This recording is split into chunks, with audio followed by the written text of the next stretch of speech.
It's been a while, and in the time that we've been gone, apparently TikTok is dead.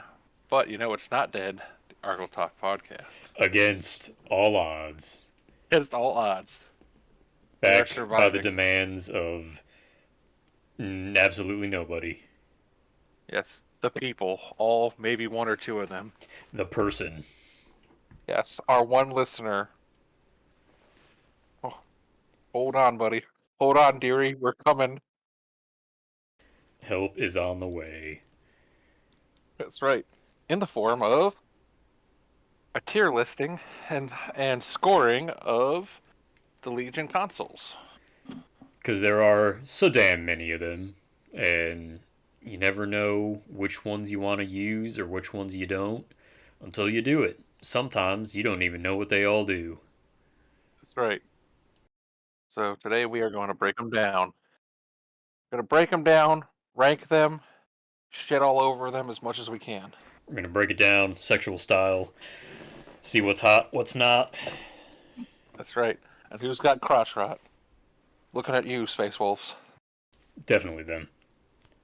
Absolutely. Why do you think they itch like dogs and do that draggy thing with the butt on the ground and the legs up? That was Idiots actually for what Russ did to try and attack Horror. That's the reason Russ couldn't get it done on the Vengeful Spirit is because he had a butt itch and had to scoot his butt around. That's right. It's also where Bjorn the Fell-Handed got his name from. He was just pawing at it, got caught pawing the pudding, trying to get that crotch rot out. Do not shake that man's hand for any reason. All right, well, So, great. It has been quite some time. There have been some developments. The astute among you may notice that Ben and Jake are no longer with us. They will be remembered for all time. Ben had a very unfortunate schmelting accident and is indisposed. Jake also had a very unfortunate schmelting accident, but of a very different variety. But maybe they'll come back someday. Maybe we'll collect all the Vulcan artifacts and we'll be reunited. more kind of a Jake is buried under an ocean of his of testicular mass. And one day the stars will align, and that which is dead may dreaming lie, and with strange eons even death may die. That's a Lovecraft reference for y'all. Yeah, it sure is. It's the second coolest Lovecraft reference you can make. The first Meow. being.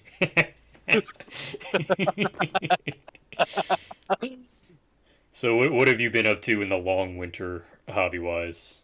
Oh, all right. So last time we talked, over almost, I think it was heading towards 2 years ago on the podcast here. Let's get our viewer up. I finished my Ultramarines project completely, Primarch and all. Um, ran Riot with them, and am about 1,900 points deep into a World Eaters army. Yeah, Very we late are heresy. never beating the accusations of being the same person. Never. It's you know, it's been fun. I've been using a lot of 40k and Age of Sigmar bits in it because they're supposed to be very late heresy. If there are any more heretic, I would just be painting them red, playing 40k. Half of Um, that statement is based, half of it is cringe. You yeah, decide, viewer. very much so, like the World Eaters' motivations themselves.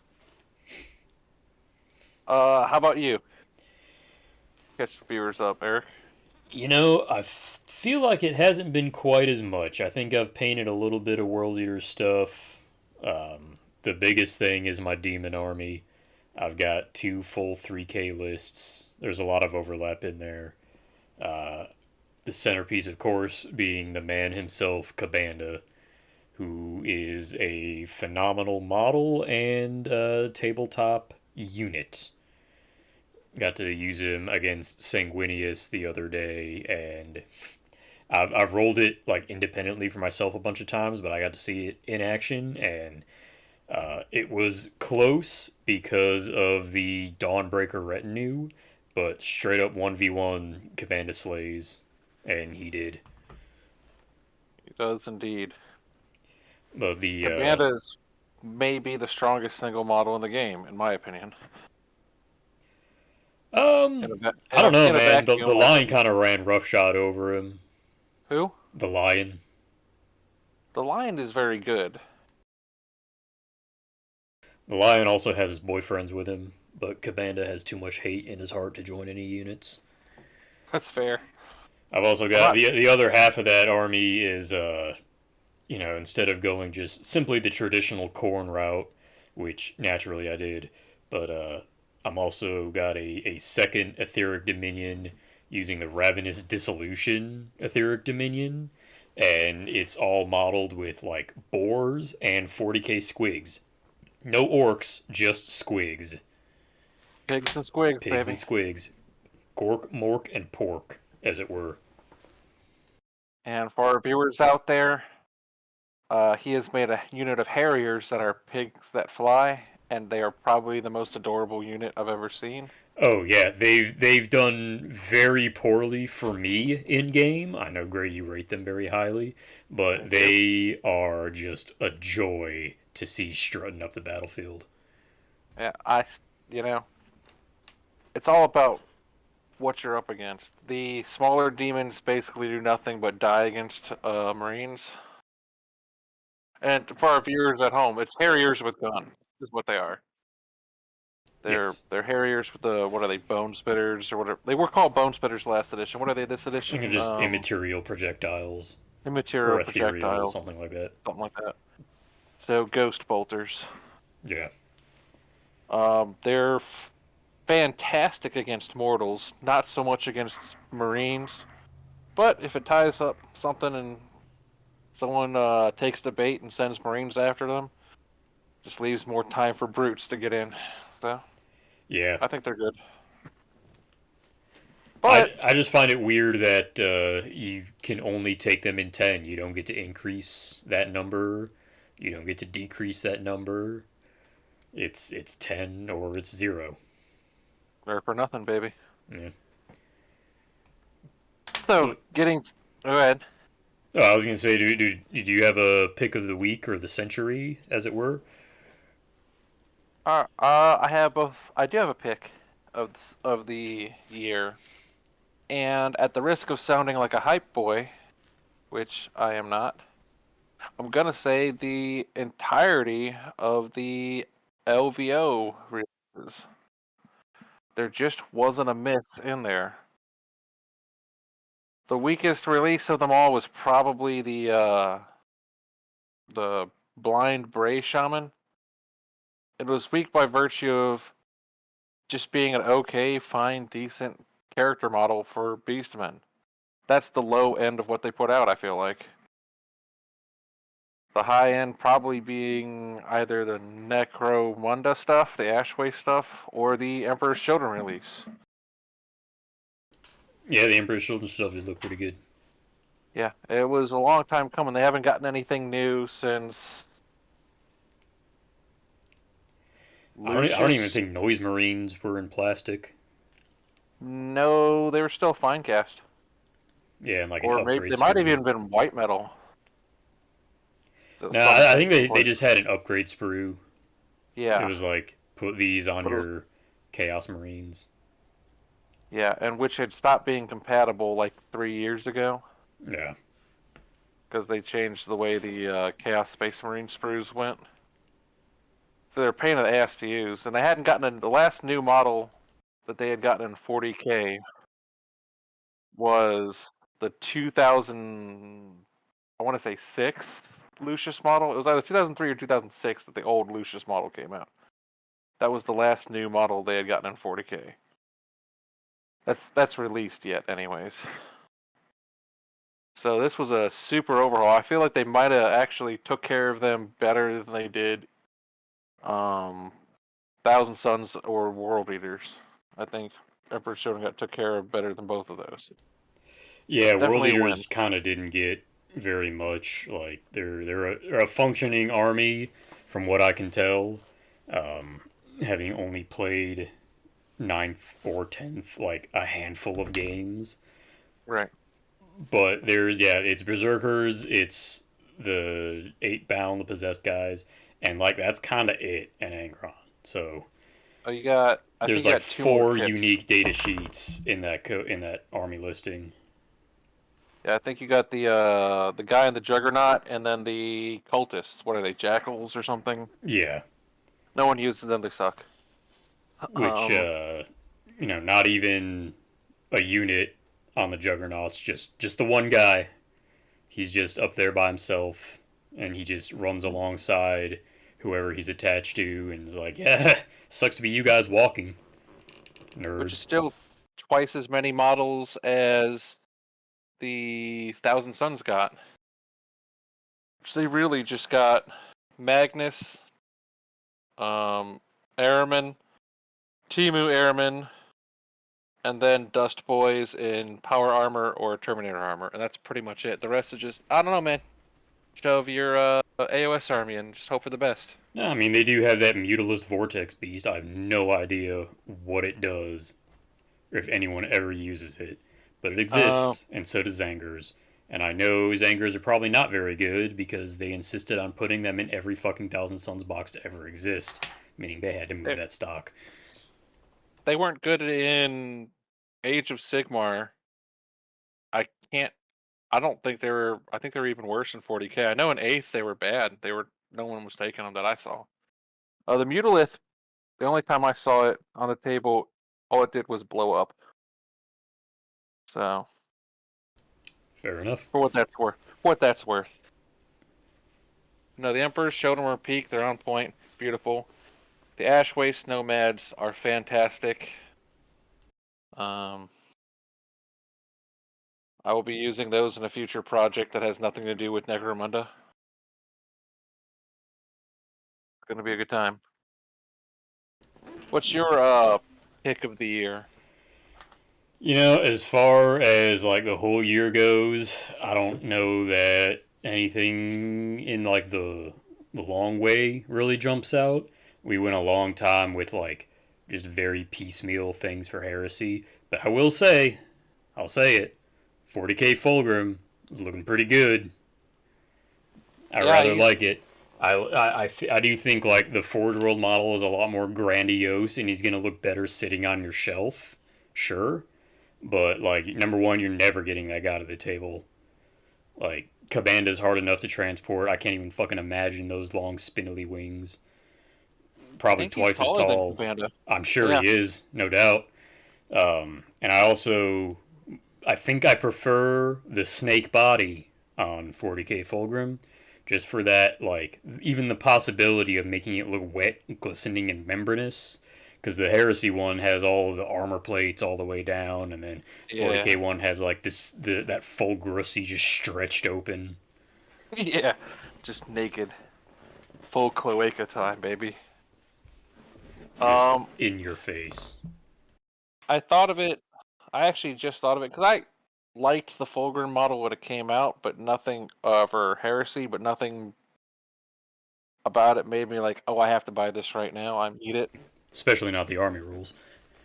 No, the rules were kind of terrible. But it just occurred to me that the armored snake body looks like the Michael Bay Soundwave, like in the third Transformers movie where they made Soundwave a snake. Yeah.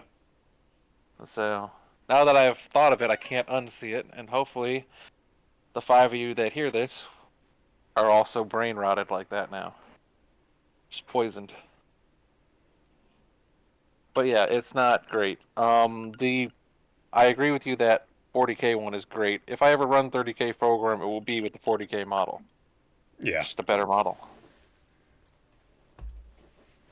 How about piss of the year? Ooh, of the year. Probably probably the well, no, I guess Legions Imperialis did come out. I know we talked about that some, because I know that did not seem like it was handled super well with the numbers of available units, and whatnot. I think they've gotten a lot better with that from what I've heard, although I haven't really kept track of it. So probably not that. Probably just like I don't know, one of the generic consoles. Because I know we were talking about this the other day when they showed the Trader Herald that they just released. Like, homie just looks like a kit bash, and if I'm gonna buy a generic console, I want to use the cool bits that come with that kit to make my own guy. And he looks like somebody already did that, and there's nothing to take. Like, sure, maybe the icon is kind of cool. Um, Maybe you use like, well, he's not even on a tactical rock, so you can't even like No. use the legs as a cool pose. He doesn't have a cape. He doesn't have a real neat helmet. Something I noticed is his. He's one of those guys that's in not Mark IV. And it looks like Mark IV. And then I realized all of the legs, they're Mark VI legs. They just put a crease where the knee pad should be, and the knee pad is directly in line with the leg, as if it was just Mark VI. Yeah, That's kind of a little bit of an ick, but it's a very minor bitch. I think the Trader one is better than the Loyalist one. And when it first released, what, this past Thursday, I think, yeah. I was not kind to it. No, you weren't. And I stand by my not kindness. But in review, if you cut the banner arm off completely and you throw away the head, the rest of it is a fairly decent body for any console you want to make that's not that. Yeah, I mean, I guess if you're just like, yeah, you could use him as a base and like put the shoulder pad on him, put a cooler helmet. So, but I also think like maybe there's just other consoles that would be a better starting point for Sure. that. Like something that already has some cool shit on his chest plate, or already has a cool cape or something that you can put a neat helmet and then a gun or a weapon on. Sure. He's definitely better than the Loyalist one. So they missed the mark both ways with the Heralds. The Loyalist one is too generic by far to stand out. He's just kind of very bland. And then the Trader one, it's like, no, this is a Sons of Horus model. It just is. Yeah, I mean And you the can cut Trader pieces one, off and like, turn him into something else, but he's a Sons of Horus model. yeah, I think he would make a fantastic Dark Emissary with that icon. Like that's the Oh thing. yeah. Like I think the icon is less of a standard and more like the what is it, like the Staff of Dark Compliance? I think it's called. Yeah. I Like think that so would too. be cool as fuck. He'd make a cool. I don't know if he'd make a cool psyker. He'd be pretty close to being a cool psyker though. Yeah, If you wanted to use him instead of the what is it, the Astartes the traders got a model for, yeah.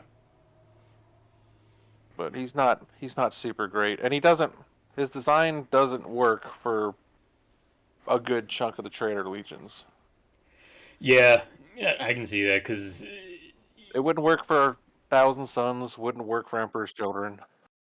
yeah, those guys are gonna want a standard of their legion because it's not even like he's like the lodge master. I think that might have been like that might have been a fan made thing. That was a console in first ed, Yeah, but like yeah, that would make sense for him to be decked out in serpent's eyes and whatnot. But like yeah, yeah, my World Eaters Legion Herald is not going to be displaying the serpent's eye. no. So he's better than the other one.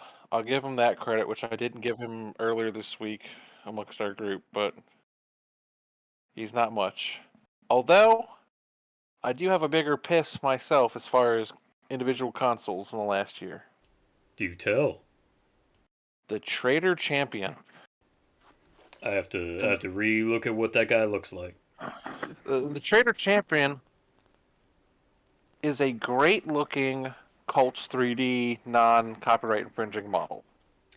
Oh yeah, he's got the like not the legally distinct Mark III.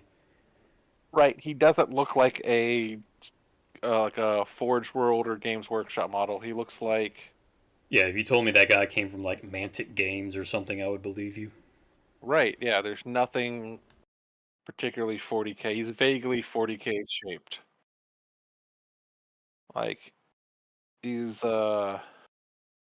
he's just kind of like baby's first model your own space marine without getting banned, without getting C&D'd. And I kind of just sort of hate it. Yeah, but I do think he does have the elements that I said that the Herald lacked. Is that he has some cool bits in there. It's a neat cape. That backpack could be neat. It's I mean the sword's not awful. You could do worse as far as power swords go. Yeah.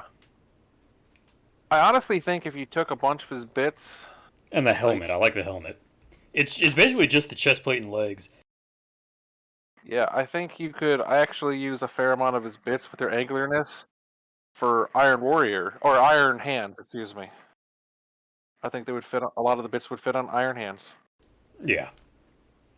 Like, yep, if you cut an sail off and put a servo arm, you tell me that he's your Iron Hand Siegebreaker, I'll believe you. So, Yeah, but just all I think it's together as super cool. one, I can kind of see where you're coming from. Yeah, it doesn't read right. The design language is wrong there. But I don't know if that's a piss of the year, but that's definitely piss of the console models of the year for sure. Which is very on theme for this episode. It's amazing. You just can't get away from them. So tell us, Gray, what are we doing today? How are we? What is this spreadsheet that for people viewing on YouTube? Number one, why? Number two, what is this spreadsheet that they're seeing on the screen and have been for the last 20 minutes? So today's video is both informative and um unentertaining, and we are going to go through all 28 non-unique consoles in the Horus Heresy, and we are going to rank them in 5 categories. Utility, that is if they're actually useful. Their points value, which is, are they actually worth the points? Are they overcosted, undercosted, etc.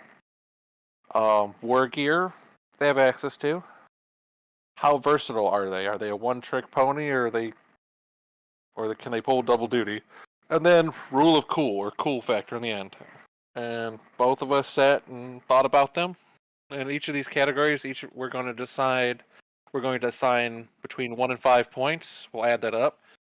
So you might get 0, you might get 10 in a category, and then we're gonna add that across the table going to the left, and then rank all these consoles at the end, and see who is in fact the greatest of the consoles. And who takes the piss? Yeah. I think my worry is that if we're being objective, it's going to end up where the Space Wolves get everything once again and get away with it. That's going to feel real bad, man. Oh yeah, I can tell you now just from like utility and points value alone, the best console in the game is, in my opinion, one that not everyone can have. Feels And I'll bad, leave it man. at that. Feels real bad. All right, so let's get into it. Yeah, I You had put might. utility first. Yep. Yep. I wonder. Well, I guess we'll just go console by console. That'll be fine. Yeah. So if for those of you following along at home, we're just going by the order that they're listed in the Astartes book, right, in the Legions Consularis section. Yep. So starting with the Librarian. Librarian is he's your psyker. They have a bunch of the core psychic disciplines that they can take, and they can take one of them. It costs 45 points to upgrade your guy to be a psyker or be a librarian. He can replace one of his weapons with a force weapon for free. And he can take a psychic hood for 15 points. So, utility. What do you think about the librarian's utility, Gray? So I think that he is extraordinarily useful. Um, he, if you need a force multiplier, um, I mean, if you just look at your psychic disciplines, you got biomancy. You need a squad to be stronger, tougher. He's doing it. You need, you know, what is it? Telepathy. You want to shut down people's reactions. He's got it. Pyromancy. You have a fetish for bad flamer templates. He's there.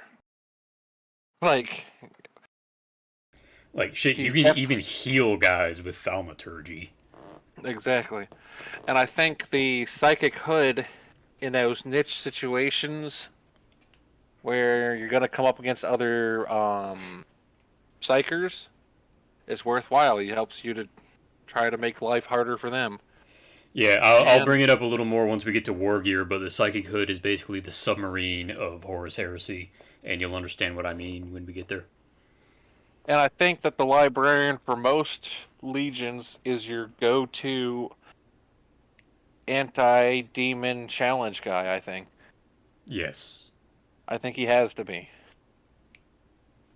So I rate him probably I would give him a 5 in utility, honestly. And I Yeah, know that's a I strong gave him the start out same. the gate. 5 utility. He's got great buffs, offenses. You can do so many things with him, and And he they're all doesn't good. have, yeah, and he doesn't have a whole lot of drawbacks in what he's doing. You're not trading one. You're not trading one thing for another. It's all just trade up. Yeah, it's all gas, no brakes. Now, Points value, I'm going to give him a 3 because it is the single most expensive one at 45 points. I mean, it's not the single one. There are others that are 45, but as far as consoles go, it doesn't get more expensive than that. And I, there are like entire units that you can buy for 45 points. So, and then yeah, stack the psychic hood on top of that's another 15. You still have to buy the power weapon if you're going to replace that, unless you just do your bolt pistol, which I mean, you can right. totally do that. So to get him in the pocket there, you're looking at 60 to 70 points beyond a Centurion. So he's one of the most expensive. I think he is the most expensive console, honestly. Yeah, I mean, like I said, there's others that are 45, but 45 is the max. So, like, as much value as you're getting out of him, I still think like it's a 3 because it is that expensive. I'd almost give him I would almost score him a 2. I don't And I know. say this I just think the what you get for those points is worth it. right, but you say 45, but realistically, a power weapon on a console is 15 points, and Hey you're man, what are not you using going to that buy bolt that. pistol for? You come with the bolt pistol. Swap that for free. You can do that. Oh yeah, you could swap the with bolt pistol. Is it bolt pistol for free? Yeah, a power weapon, bolt Uh, pistol, or combi bolter. so I Because guess even actually you can get away with that. When that increases it, I think 3 is not a bad bet. I can live with that because I had forgot about that. You need the pistol. It's not bad. yeah, But then now you're force weapon chainsword, which is a bit of a weird build, but not a unheard of thing. It's not any. There's no downside to it. yeah, you're still getting your extra attacks as if you had your bolt pistol chainsword. And Is like, oh no, you're losing one bolt pistol shot. Oh no. Anyway, here's a is, strength 10 power axe. is etheric lightning still a thing? Yeah, so every psyker has etheric lightning. So then you don't care because you have a better weapon built in for shooting. So who cares? Yeah, Yeah, I for think sure. actually looking at it now, the go-to is to get rid of the pistol and just keep the chainsword. Yeah. Two close combat weapons and shoot with your brain. You don't shoot with your gun, you shoot with your mind. Hell yeah. I feel like there's a Dark Tower reference somewhere in there. Probably. But War Gear. I also gave him a 5 on War Gear. Like he has no downsides. There's no restrictions. You can give him anything out of the basic Centurion gear, and also I think force weapons just are that good because so number one, force weapons do instant death on demons. Which, okay, fine, you're not going to face that many demons probably, but still, after casting Force, they're basically going to do instant death on anything else, like, that isn't Yeah. battle hardened or Custodes or something. Like even Yeah. your power sword becomes strength 8. I mean, the power sword will kill anything that isn't battle hardened, and the other three will kill battle hardened models. Exactly. You come up with a fucking strength 12 power Yeah. maul because I think Yeah, they force maul is like 12. specified that the force maul doubles it after the addition. So Yeah, yeah, you're right as rain there. you're in a great shape. No So, downsides. Force weapons are phenomenal. The psychic hood, like I was saying earlier, is they're the submarines of heresy because the best answer to a fast attack submarine is another fast attack submarine. So your best anti psyker is another psyker with a psychic hood. Like it's really the only thing to lower that leadership value for the psychic check because it's not a morale check, so fear doesn't work. correct. Night fighting, I don't think works because I think night fighting is a morale check, but still, that's maybe it does. I have to double check, and I'm not going to do that right now. But still, you can just splash a psychic Yeah. hood, and yeah, if that guy gets -2. close, Yeah. So it's definitely good. I don't know if it's 15 points good, but it is good. it's one of On a those like a things where it's niche enough that it's not always going to be useful, and it's one of those things that depends on what your opponent takes if it's going to be useful, which makes it not as good necessarily. But when it works, it works. And it's I'm at also like unless you're taking Sisters of Silence, which who does that, and you're right. not getting much anti-psyker, and this is way cheaper than an allied detachment of Sisters of Silence. Yeah, so I'm of a split mind because like the force weapons are so good, and the fact that you can just get them for free, that makes that sits me at a 5 for war gear. But the psychic hood being 15 points for something that's extraordinarily niche, it's like give 6 kadams on your staff, but take 1 back for the Lord. Sure. That's where he Raiders of the Lost Ark. Yeah. So I think I'll be the ugly, harsh guy and give him a 4, just because I think the for a maybe piece of war gear that's 15 is pretty steep. 15 is another power weapon. 15 is a lightning claw. Yeah. So And also, like as I've found many times in the past playing Night Lords, it doesn't matter if you stack a bunch of leadership debuffs if your opponent just rolls Snake Eyes for leadership anyway. yep, there's a lot of sides of the dice that are there that they can get away with. So I think we're agreeing 4 and 5, which gives us a 9. Sure does. Now, First, versatility is probably the easiest 5 in this whole list just because there is a whatever you psychic need. discipline for basically anything. There's offensive spells, there's defensive spells.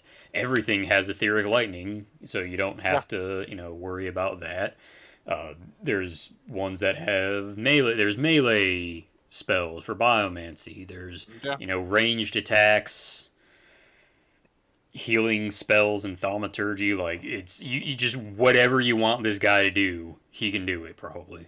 You're sick of getting reacted to. Use him. Yeah. For those of us who want to be carried out of the building and shot in the parking lot.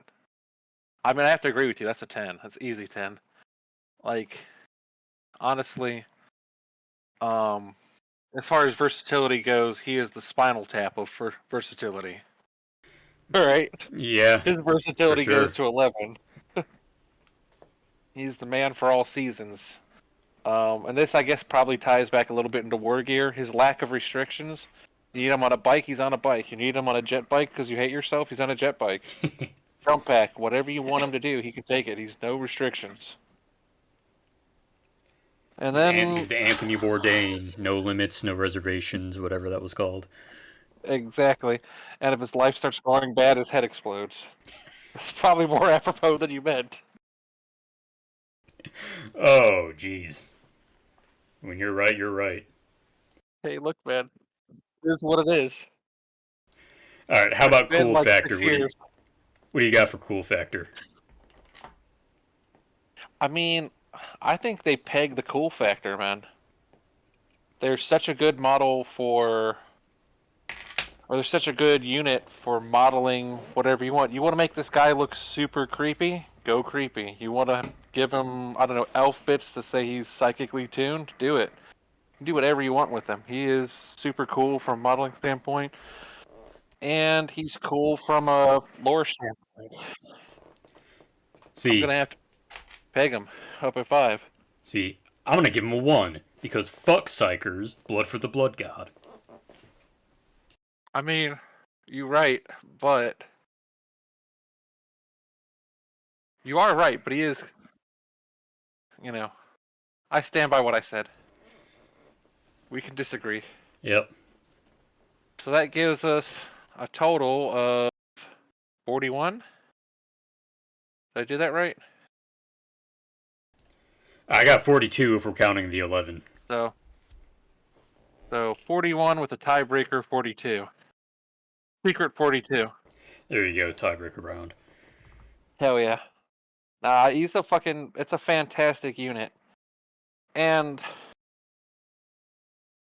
it's a cool enough unit that it seems everybody and their brother has a special version of a librarian.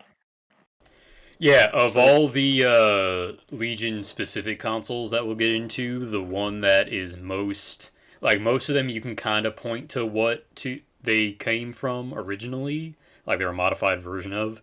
There's two or three, four maybe one, even different two, psychers.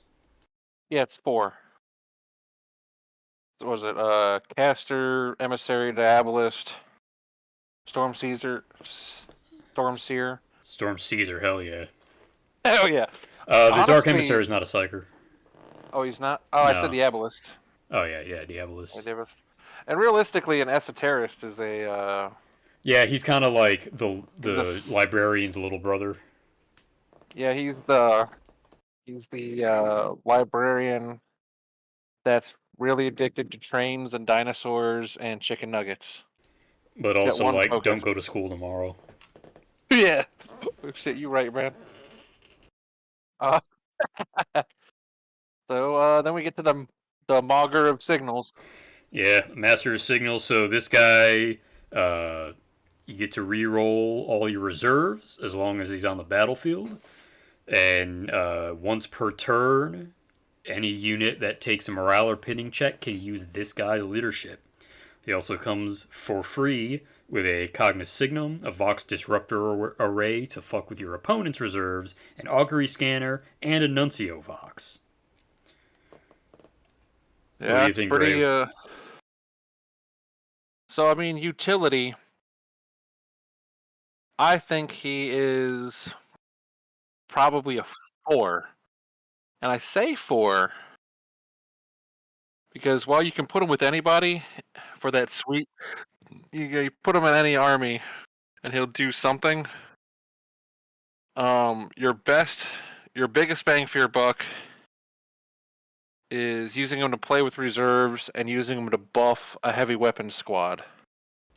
Like that's your or other long range squad. That's your biggest use for him.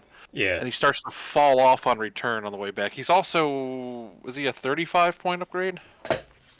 Yeah, Yeah, he's 35. he's a 35 point upgrade. So that's Yeah, that's what that is. I gave him a 5 for utility just because he has like a fucking grab bag of whatever you need. He's got stuff for your reserves. He's got stuff for your opponent's reserves. He's got anti-knight fighting. He's got leadership for the other guys. The Augury Scanner, Nuncio Vox. Like, yeah, the Augury Scanner and the Cognis Signum are only going to be usable by the guys in his squad. But the Nuncio Vox, you can use with any scatter on the table as long as you can see it. Your reserves, any of your reserves. Like so and I this is one that you kind of have to plan to really use him. Like you right. wouldn't just splash him in, but to like so I have him as a lower versatility, but just for the utility of what he provides out of the box, I give him a 5. I can see that. Yeah, it's utility and versatility are tough to split up. I can see that. See, I think the opposite. I think utility is he good at what he does, and versatility is how many things can he do. Yeah, so I still stand by 4 because unlike the librarian, where hey man, you got the points, why not take a librarian? The master signals, you really do. He is not the guy for all lists. Yeah, he's much less splashable. And I like to that point, right? So my white scars are very reserves heavy in Shigorian Brotherhood. I have an outflank unit and a deep strike unit, so obviously that's a lot of points that do not start on the table, and I need them to come in. So what do I run? I run a Damocles Command Rhino because a Master of Signals doesn't get to start on the table in Shigorian Brotherhood. You know, Emperor's children have a fair amount of reserves, but I don't need someone to dictate my reserves. I dictate my own, and so he's not all. It's not always good for everybody, but he is good when you use him. You never regret taking him. Yeah, That's why I if say you have a 4. plan in mind, and even if you, yeah, I can get behind that. So I think, like, if we were doing half points, he'd probably be 4.5. Yeah. Points value, I've got him at 5 again. We're really coming strong out of the gate. Don't worry, it gets worse. Yeah. Points value, I gave him 5 again because like he's not cheap, but like so you take a Tech Marine, right? Cognoscigma's 15 points right there. Augury Scanner is like another 10 or 15 points. 60, So like all of the 70. gear that he has, plus that strategic comms ability for the once per turn leader, once per Yeah. turn, by the way, not once per Yeah. game. I think you're getting a lot of value, and I think it is very easy to build an army in such a way that you actually get to use most, if not all, of those things.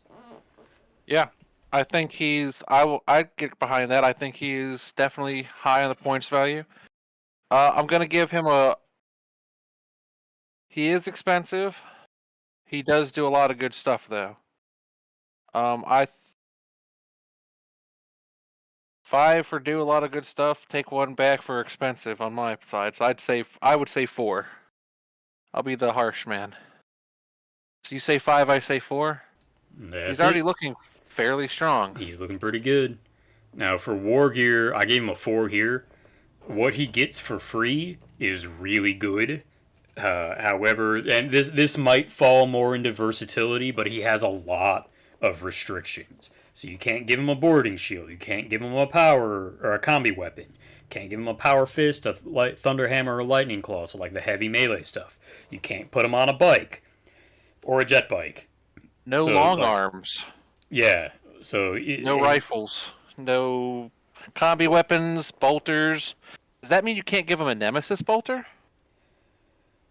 I think it does. I think that may have been FAQ'd, but I have to check. If I not, don't then know. you So could give him a nemesis bolter. I tried to access the FAQs earlier, and I got a 403 error on the website, so Oh, I good. don't know. Thanks, I Games know Workshop. that a Master of Signals on a jump pack with a Nemesis Bolter by himself was something that Jack and I talked about a lot for World Eaters. I don't know if either of us ever did it. I think I did it in one game so that my Charybdis could come in easily, but he did not have a Nemesis Bolter. But I No. think it, at least according to the book that I have physically in my lap, you can do that. Yeah, I guess so. I didn't realize he could take a jump pack. He could not take a jump pack in first edition. Yeah. I don't think. So that's actually better because I was going to give him like a 3 on War Gear. I still think I'm going to stand by that because he's the first guy that really has a lot of limitations. Yeah, And and it's so also like like, yeah, you can put him in a jump pack, but kind of like, why would you? I think in the case I was talking about, it was to let him run behind terrain so he didn't get shot before the reserves happened. But if you're just like, if you're gonna take him in a squad, I can't really think of a jump pack squad that wants a Cognis Signum or an Augury Scanner. Maybe like Angel's Tears. yeah, that's really kind of it is Angel's Tears. Maybe because Blister Skill doesn't really matter for anybody else. If you hated yourself, you could put them in Dawnbreakers to make sure that their grenade fists hit, Yeah, their sure. wrist grenades hit. No one else. It's kind of a waste to stick them. I'm not sure you can stick them with destroyers normally. No, you can't. So Because yeah, there's really bitter no duty works shooting one jump way, back guys. Yeah. So which I we'll don't get to see the that. point. Oh yeah. So I'd give him a 3, just because of the. But it's like you would love to stick him with a jet bike or combat bike squad that's loaded up with special weapons, Yeah, and you can't do that. So right. I give him a 3. You said 4. Yeah. Yeah, this is kind of where he starts to fall down is in war gear. Now, where that fall down becomes a hard trip. Versatility, I give him a 2. You put him with a heavy support squad or a sniper team or seeker team, and like that's about it. Maybe a rapier squad if you're feeling super froggy. Can you even do that? No, I don't think you can attach because they're artillery. I don't think you can attach characters to artillery, can you? I don't think you can. Yeah, no. So literally, like you could put them with the tactical squad, but like why? Yeah, what are they getting out of that? So If you want the leadership thing for them, like yeah, just stick him where he's safe, and then use the leadership that way. I'm really not seeing maybe a special weapon squad.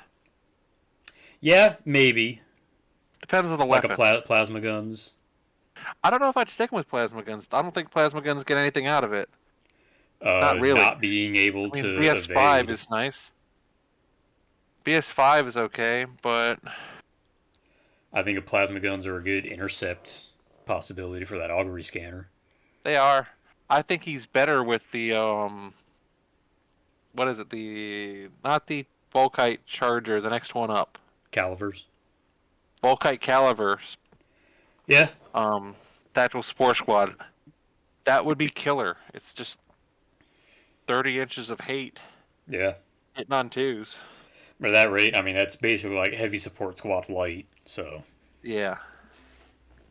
It's heavy support squad that can hop in a rhino. Well, can buy a rhino. I don't think can heavy support squads buy a rhino normally. let me see. I've never needed to because they're such long Yes, range. they can. They can. Ooh. Well, they're not long range if you're using Yeah. heavy flamers or multi meltas. Yeah, but then that just goes right back into sticking with heavy support squad. Yeah. Hey, look, if there's anything. Okay, you could, depending on what you're doing with the rest of your army, you could justify putting him just as is. Don't buy any war gear at all. Run him base, and stick him in a termite with a melt-a-gun squad. Sure, but then you don't get to use the reserves manipulation, which is kind of a big thing for him. You So don't either get way, to use the scatter for the Nuncio Vox if he's in there. yeah. So he really does struggle with versatility. He is not the man for all seasons. Yeah, I He give him a has 2. one job and he does it well. Yeah, and I think I agree with that. All right, cool factor. I gave him a 2 on that too because he's kind of just an unglamorous nerd. I give him a 1 on cool Ooh, factor. a 1. A 1. So, if you're kind of looking at the models that exist for him, which is only one really, it's just a Mark IV guy with an inordinately big head. Such a big head hanging off the back of his helmet. Yeah. Comically, and then a bunch of antennas. And he's playing on a calculator. Yeah. Like, he is cool math games 40K. Yeah. Sorry, radio men of the world. You have a very vital job, but you don't look cool doing it. Not at all. And he looks even less cool. His model is not cool. And I've never seen anybody model him where he looked super cool calling in a strike. Yeah, I maybe if you guess had the little like gauntlet laptop Pit Boy thing, maybe. maybe I can think of one way that would be cool is if you could find the right hand and head setup. Like maybe if you took the old rocket launcher, like Monopose 40K Marine rocket launcher hand, the one where the hand's like flat and up. Take Yeah, that arm, rotate it back, cut the hand off for just like a pointing hand, and have him point the side of his head, Charles Xavier style. Just have the other hand just pointing straight ahead. Maybe that, but seems a lot of work for a guy with nothing in his hands. yeah. So not super cool. So I give him a 1. You said what did you give him? 2. So 3. He is hurting. So he dropped off fairly quick. So I get out of this Looking at a 18 plus 32. 14, 32. Still respectable. Yeah. 30. That's 32 out of a total possible 50 points. Yeah, So it's still on the high side of things. still very solid. And I mean the cool factor, I'm sure there's somebody who's like, "No, man, the Master of Singles is one of the coolest guys out there cuz some autistic lore dump about, radios in World War II in Vietnam or something, but like that's cool, man. The thing is like all the viewpoints expressed here are true and factual and you can't go against them. So, Yeah, we are empirically right. Make your own channel.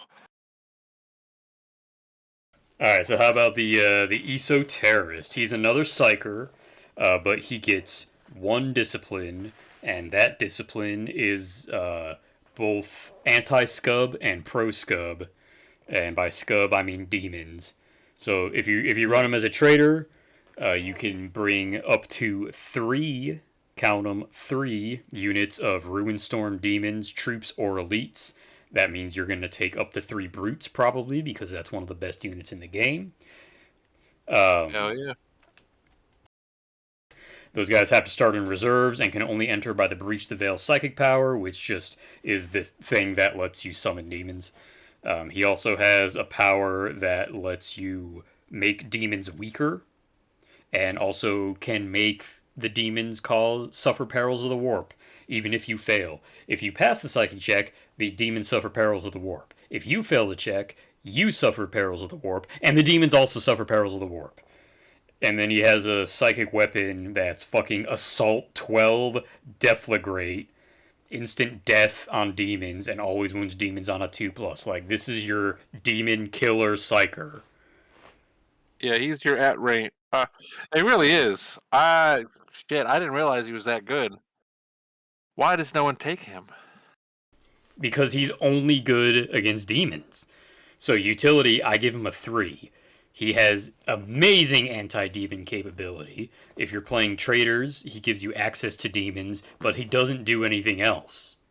You can't give him, biomancy or telepathy or Okay, one of those other powers. alternative view. I'm giving him a 4 because there's a utility there that people miss. You take him, don't give a rat shit about demons, and you just spam void darts. Let me see. Actually, this power. Yeah. So it's a shooting attack, right? Yeah. Power. So I'm kind of with you on that one because it is flat better than Etheric Lightning, if only for the fact that Etheric Lightning is Strength 3 unless you do Force. And I mean, this one you have to do Psychic Focus, but it's Strength 5, but it's also Assault fucking 12 and Deflagrate. So. And he's also only 35 points. So 35. So if you take one in Artificer, which is 95 points, right? Right. So, he is a 95-point Volkite Charger tactical support squad. Yeah, by himself, kind of. Oh yeah, in 2-up armor with a 5-up invuln. And probably with ablative wounds. and probably a power weapon or force. Oh yeah, Does he get force he gets weapons? force weapons. Oh yeah, so he has weapons. Oh, and he can take an Archaeotech pistol for what that's worth. Yeah, he Um, sure can. he can take a Psychic Hood. Yep. Dude, I'm gonna give Although him a it's 5, 20 points for his psychic hood. but that's offset by the fact that he's 10 points cheaper than a librarian. Yeah, that's true. Dude, I'm gonna give him a 5 on utility. Like he is, I don't see a real downside with this guy, and just built-in powers wise, he's just a walking tactical support Volkite squad in a trench coat. Yeah. Just stack 5 Marines on top of each other and glue them together, and that is your esoterist. So you say 3? I say 3, yeah.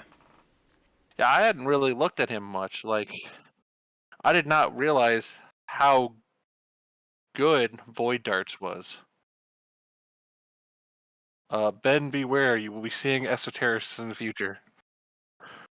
God rest his soul. Take a Raider and 2 esoterists and be based. Points value. I gave him a 4. He's slightly cheaper than a librarian. Librarians only get one discipline at a time anyway, so the fact that you're shoehorned into one isn't that big a deal.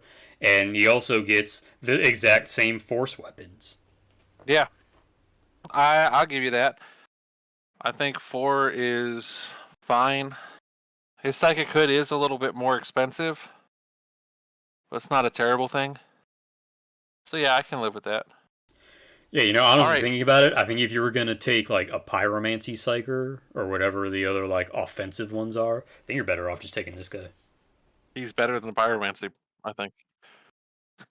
What do you think on War Gear?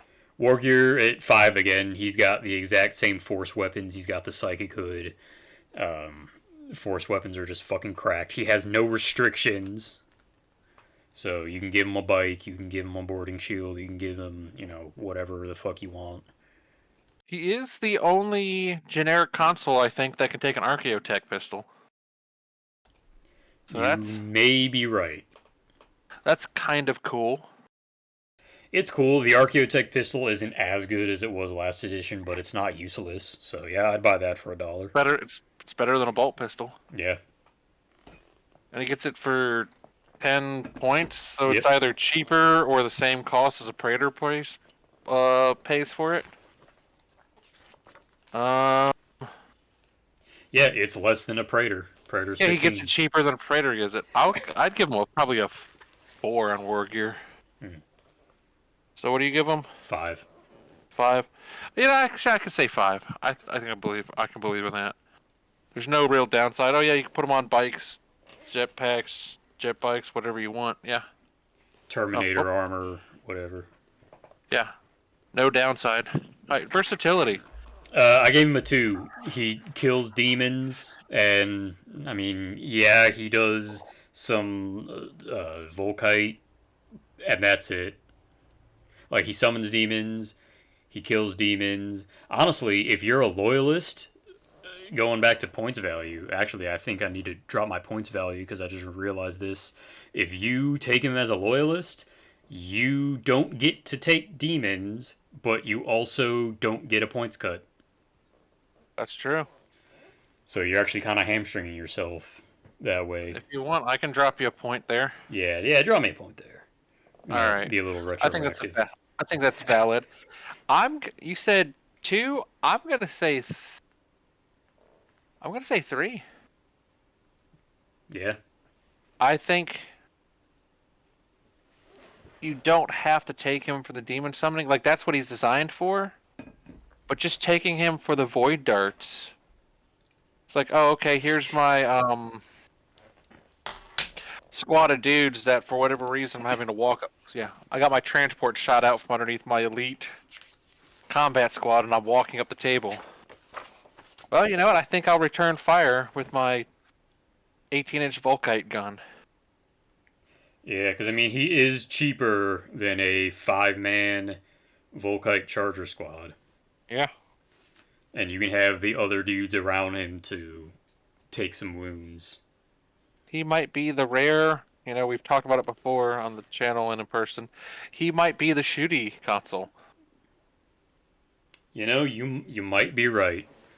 That is a Yeah. thing that I've lamented for a long time, is that it's very difficult to build a straight up shooting HQ.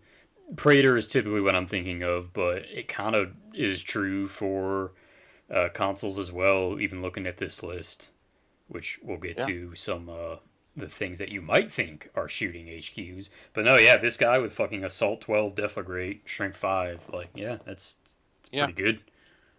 And he's also still a console, and he's also still got a psychic weapon on him. Yeah, and it's So he's also a good at. hammer. He is also good at fight. Dude, I don't know. The more I think about him, the more I think better of him. I might even go so far as a 4. I don't see a downside on him.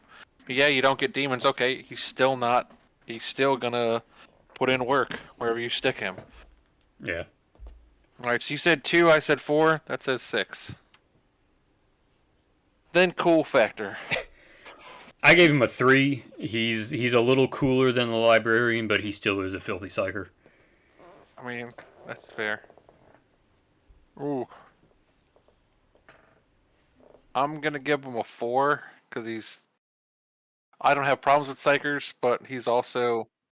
If a librarian is a nerd for reading books, this guy is an even bigger nerd for only reading specific books. Like, all his only books he reads are his like demon waifu manga. So, I'm gonna give him a 4. This is the guy So that what just is shows up writing his own manifesto. Ted Wait, are there bits to make a Ted Kaczynski esoterist? I'm sure you can find them. Uncle Tedious, is that you? So that gives us a grand total of 33. 33. So he actually outranked the Master of Signals. Yeah, like I say, that cool factor is Pumping really him. coming in hot for some of these guys. And I think we had looked at the Void Darts as well as we probably should have. Yeah. Yeah, dude, no, he's solid. All right, champion. Yeah, champion. This guy gets weapon skill 6 whenever he's engaged. Whenever he starts the phase engaged in a challenge, doesn't matter if the challenge ends that turn. As long as he starts in it, him and his unit are fearless, and he gets a Paragon Blade for no additional cost. That baseline cost for this guy is 35 points. So 35 points for weapon skill 6, situational fearless, and a Paragon Blade. For utility, I give him a 3. He fights really good. And sometimes he's fearless. I would give him a. Oof. That's tough. I'd probably have to give him a 3 as well. This is, again, where that thing where it's tough to split utility and versatility.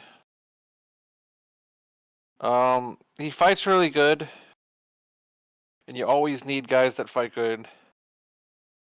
But other than that, weapon skill 6, he is just a console. Yeah. Does have a Paragon Blade, though. So he will have, unless you're going to spend more points, he will have less attacks than other consoles. Yeah, but in many cases, they're higher quality. Yeah. So as long as he's fighting other consoles, he's good. If you stick him against somebody who's also weapon skill 6, you're starting If to you come stick out. him against something 4. else that's weapon skill 6, he does better than other consoles. If you stick him against something that's weapon skill 4, he might do a little bit worse.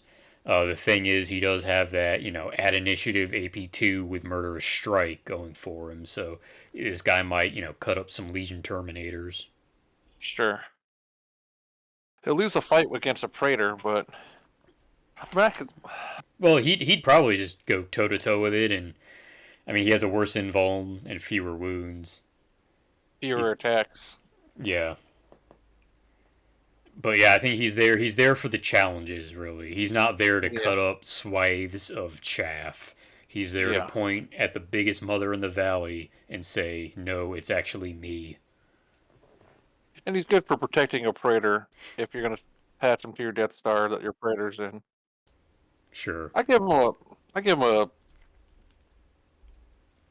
3. Yeah, same. So 6. I used to love champions in first edition, and I have built many different versions of champions in my Emperor's Children, but I don't think I've taken a champion in probably 3 years of gaming. Yeah. I know you've used them against me in your Ultramarines before. You know what? I did, but even there, I stopped using them. Yeah. Uh, Points value, I give this guy a 4. For just a little bit more than it costs to give a Praetor a Paragon Blade, you can give your Consul an extra point of weapon skill, which is big, and a Paragon Blade, and a little bit of yeah, Fearless as a treat. I'd give him a 5. He is, you know, the way I see it is either you're getting your Paragon blade for free, or really you're getting your console for free. However you want to stick that. Yeah. So I think he is extreme value. If he didn't get a Paragon blade, I don't think he'd be. I think he'd rank very low. But that free Paragon blade is Yeah, what for does it. sure. So speaking of war gear, I gave him a 3. It's all about the Paragon Blade. Like he doesn't have any restrictions, which is nice. So you could give him something else. And in fact, the Paragon Blade is an addition, not a substitution. So, whatever you want to do with that, give him a gun and another specialist weapon, like a Lightning Claw and an Yeah, Archaeotech, and a Volkite Serpenta or Plasma Pistol and his Paragon Blade. You could do that. You probably don't you want could. to, but he gets Paragon Blade, and they're very rare to get in Astartes armies, and that's all he Yeah, gets. Weapon skill 6, I guess we can kind of count that as a little bit of war gear. It's good, but he really only benefits from it on the offensive side because anything of like weapon skill 4 was already going to hit him on a 5, and it still is.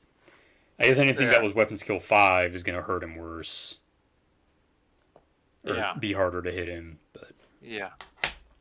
So he's definitely. 5 to I don't 6 know. is a good jump, but he gets the Paragon Blade. I give him a 3. Yeah, I'll give him a 3 because it's not like it's.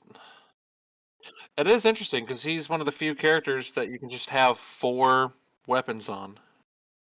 Yeah. That is kind of neat. So yeah, I agree with 3.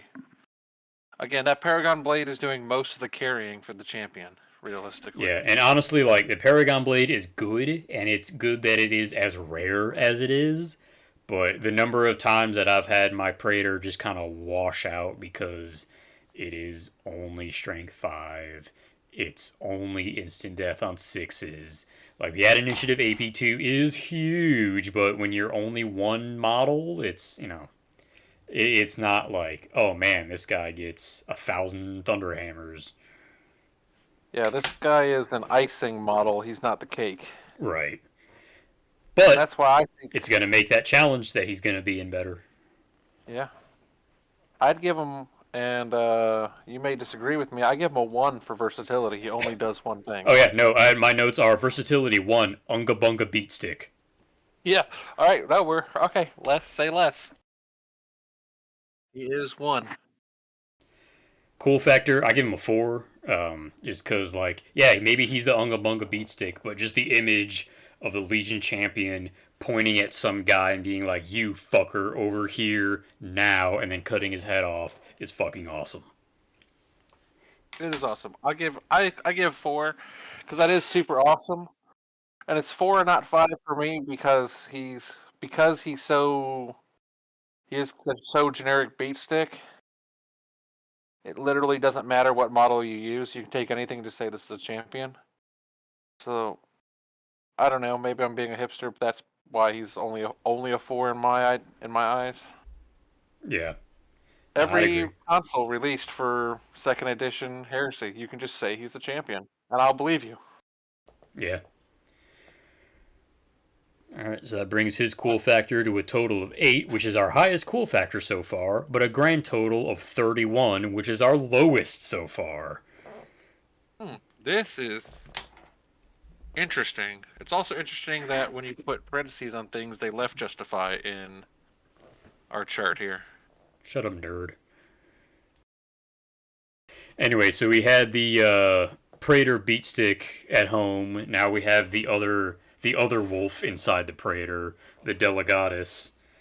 This guy is a master of the Legion, and also once per battle, you can make a leadership test for him, and if he passes, every unit that has a model that can see him that is pinned or falling back stops being that and can act normally, which is really good. But he is just a master of the Legion otherwise. So utility, I give this guy a 3. He's a cheap master of the Legion, which can be really valuable in low points games, or if you just don't feel like spending all that many points on a full Praetor. And the rally is great, but it's once per game, and he otherwise has normal Centurion stats. So I give him a 3 for utility. I give him a. Ooh, I give him a 2. And I say 2 because, and I thought about the points you made, but some of the points you made are really more of a points value thing. Sure. Because he is Timu Praetor. I want a Praetor. We have Praetor at home. Yeah. But he's just a raw console other than being a master. He's just a raw Centurion. Yep. So that, Who's that also comes a master with of the Legion. invuln, the wound, or lack Right. thereof.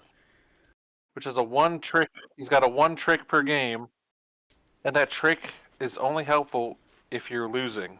Yeah. Now that said, it's not so abilities where you have to plan to fail. Generally speaking, are not very good in my opinion. However, Right. the fact that this one can really turn it from oh shit, the game has fallen apart. I am going to lose turn 2 because everything's falling back to Or everything's okay, pinned. we're just restarting. Everything is acting normally, meaning that those things that were pinned, they can shoot normally, they can charge, they can move. Like, that True. can be a very big deal. I've That is never a big seen deal. it happen, but on Right. paper, it sounds really good. The only problem is that can only be activated on the controlling player's turn. So you've already run away for a. You've already had a chance to run 2d6 away on everybody before you activate it. So Yeah, it's or you better just than use it when guys are keeping pinned running. and they haven't gone anywhere anyway. Yeah, so it's definitely situational. I think the Master of the Legion is the bigger thing for him, probably. That's why he's a Probably. 2 and not a 1 in my book. But it does hurt that he is literally just a generic console. Other than that, I Yeah, wonder, can he's he a take piece of a? meat, and that meat is Master of the Legion. Now he does allow you to take retinue squads Yes, for yes, what he that's does. worth. So However, you so one of the can. things that I found out about this guy, because I was thinking about, I have my World Eaters list where I bring 2 Praetors and 2 command Mhm. squads because there's no rule that says dogs can't play basketball. I was going to do that with these guys to cheapen up on points, but you cannot have any other Master of the Legion in your army, period, whether it be Praetor, Primarch, or some other thing that starts with P, or another Delegatus. Because Delegatus is we have one at home. Don't ask for one. Right. Ooh, you know, I might take that back. I think that just dropped him another point in my eyes. I think Dang. I'm gonna give him a 1. Putting him at a I'm 1. I'm gonna hate because then his only use is so that you can take a right of war, in my opinion. And Which, I mean, yeah. that niche thing where you're losing, Yeah. and in return you're giving up your big boss that's going to fight other people's big bosses because he cannot outfight other big bosses as a raw console. Yeah, that's true. I do think that He's gonna lose that fight. yeah, he's gonna lose that fight. I think this is a guy that you take when you need a right of war for, I don't know, like Imperial Fists or something. That's a very heavy shooting focus, so you don't Yeah, need that guy that's gonna go out and kick ass. yeah. But yeah, so like I guess if you're a camp army and you know you're gonna lose every close combat anyways, Iron Hands. Hmm. Iron Hands. They're not winning any fights normally. Not Yeah. that I've seen. Yeah. I But agree. they will win on the shooting, Yep. especially if they bring 25 las cannons, All right. which no one would ever do. Nobody. No. Perish the thought. Perish. Points Points value. value. I give this guy a 5. So Same. he's 25 points to upgrade your Centurion to a Delegatus. That puts him at 85 points raw on a base Yeah. Artificer Centurion. The Legion Praetor is 120 points. So when you do the math, you're getting, for 3/5 of the normal price, you get to consolidate your entire HQ slot to still be able to save some points and take your right of war and still have room for like other consoles. You know? Yeah, he'd be pretty good. I'd give him a 5 because of all the points you're saving on Master of Signal. Um, to that Iron Hands where he'd be good, Imperial Fist, he'd be good in Salamanders. Yeah. Because they're surprisingly shooty, and the models that aren't shooty are super beady and super beefy and don't care if your character sucks at fighting. They'll do the fighting for him, like your fire drakes and what have you. Yeah. Yeah, that works. So I'd give him a 5. So this is the first 10 in points value. Yeah. Very nice. Really contrasting with that utility score. Yeah. Warwick here, I'm going to give him a 3. He's nothing special. Yeah, same. He has no restrictions on He anything he doesn't can get take, anything. but he also doesn't get anything new. He's a consul. Yep. Versatility. I'm going to give him a 1. Yeah, I had given him a 2 before, but 1 does sound more appropriate. He's the Praetor at home. That's it. That's it. His only purpose is to give you right of war access. If you're not running a right of war, you don't bring him. Yeah. And rally, which, like, you're always going to do that, so it's not like a thing you can be versatile with. It's just that's what it is. Yeah. Cool factor. I give him a 1. I give him a 3. I mean, he's fine. Like, he doesn't wow me. He's not a psyker. I give him a 3. He's I do think his conceptually. ability to rally the army where like even praetors can't do that. Maybe he's a captain that has a more personal relationship with his men. I think that's kind of cool. Yeah, but I could also see him as being the guy. We don't care enough about this fight to send anybody useful, so we sent this guy who we trained to fight backwards. Yeah, we trained him wrongly as a joke. Exactly. And honestly, he's so generic that you can use anything that you want, and that kind of, for me, often cuts things down. I'm sure they'll find a situation where using anything you want is good, but it's bad in my view. Yeah, take a tactical marine, give him a crest and a cape. There's a delegatus. Yeah, just take your sergeant. Yeah, Just take a spare sergeant out of a squad you're not using. There's a delegatus, which feels bad. So I give 1. You said 3. yeah, Oof. Um, yeah. So that's a 4 overall there. So he's fairly low scoring. This guy. This yeah. is So a that brings 26. us to 26, which is our new lowest. Yeah. Uh, Yeah, we really maybe we should have done this in a different order because man, we were coming hot out the gate, and it is about to get hot again, actually. So gonna get white hot, baby. yeah, so the chaplain, iconic character for the Warhammer setting, Probably the gets most used console. probably yeah. He gets stubborn and hatred everything. In addition, he gets leadership 10, and if you give him a power weapon, it gets to be mastercrafted for free. Utility, I give this guy a 5. Yeah. Hatred is phenomenal, and like as a baseline for hatred, there are so many things that it can be specific, right? So you can have like some units have hatred traders as a broad scale. It can Yeah. be hatred like automata for like dominators. Fucking Hatred, blood Cabana has angels, whatever. specifically hatred sanguinius, a single model. Right. But the chaplain just he hates everybody. Hatred everything is phenomenal, Yeah, no, it is. as well as stubborn. So okay, you're a melee army. You go head to head with another unit with a chaplain. Ah shit, you got squished in there.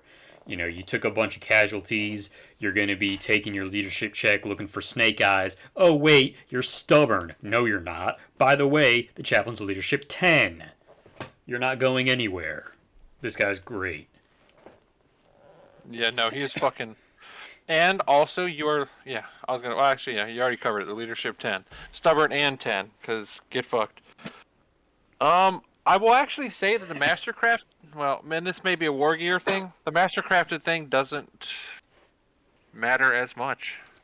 Yeah, I agree. It's nice to have. However, in at least in the armies I play, if the combat has gone to a second round, you've already kind of not lost, but like you shouldn't Ome be going to Wabo. a second round, is what I'm Ome saying. Wabo. Shindeyu. You are already dead. Yeah. So, yeah, I think I agree with you. Utility 5, he is. Perfect There's 10. there's nothing you can stick him with that he isn't helping. Stick with anything. It doesn't matter. He's always going to be a help. Yeah. And there are a couple of rights of war that require you to have chaplains, like Yeah. out of the box. I think the Salamanders still have one. The Word Bearers probably still have one. I'd have to check. Yeah, the salamanders have one because you have to take Nomus Raitan, and the one where you can take the Cassian Draco as the leader or Yeah, the whatever. Awakening Fire. Yeah, Awakening Fire. Um, I think Word Bearers might still have some right of war that requires a chaplain, maybe. No, If he's it just good. if they do, it's Dark Brethren, but I'm not gonna Yeah, look right now. no, I don't play Word Bearers. I'm not worried about it. Although one day I may. One day. One day when I get done with my world eaters, maybe I make Word Bearers to go with them. You make World Bearers. That's right, Word Eaters. Yeah. You know, you bring out his Bible. Hey, man, I dare you to eat it. Great times had by all. What a swell guy. Points Oh, value, I give him a 4. He is 35 points. Not the most expensive, but it's up there. But, like, everything I just said is pretty good. It's worth the cost of admission. so I would give him a 5 on points value. Okay. Here, all right, hear me out. So for 35 points, you can sometimes give your guys fearless with a champion. You just have stubborn and also hatred in that 35 points on the chaplain. Right. You know what I mean? So when you compare them to other guys, you're getting two very good rules. Most of the 35-point consoles are one very good rule. You're getting two. And I guess free Mastercraft isn't for nothing. Yeah. So I'd give him a 5. So I guess that's all I got to say about that. Yeah. War gear. I think he's better than a 3 because we've kind of been saying 3 for guys that don't get anything special. I think maybe we overestimated having nothing good or bad in their war gear on other guys. But I think free Mastercrafting is not bad. Yeah. I don't know that it's worth, like, a whole point, in my Yeah. opinion. I think it's worth Because you saying it. do still have to pay for the power weapon. And you may not even necessarily want to give him a power weapon. You might want to give him a thunder hammer or a pair of lightning That's claws, which true. don't count as power weapons for the They purposes of that rule. they did clarify that, yeah. Yeah, So I can live with the three. yeah, because It just then makes he me think also that he has no restrictions. He can be on a bike, a jetpack, he can be in Terminator armor. You can give him a boarding shield. You can give him whatever, but he doesn't get anything special in return. yeah, I can live with that. So 6 overall. Versatility, I'm gonna go 10.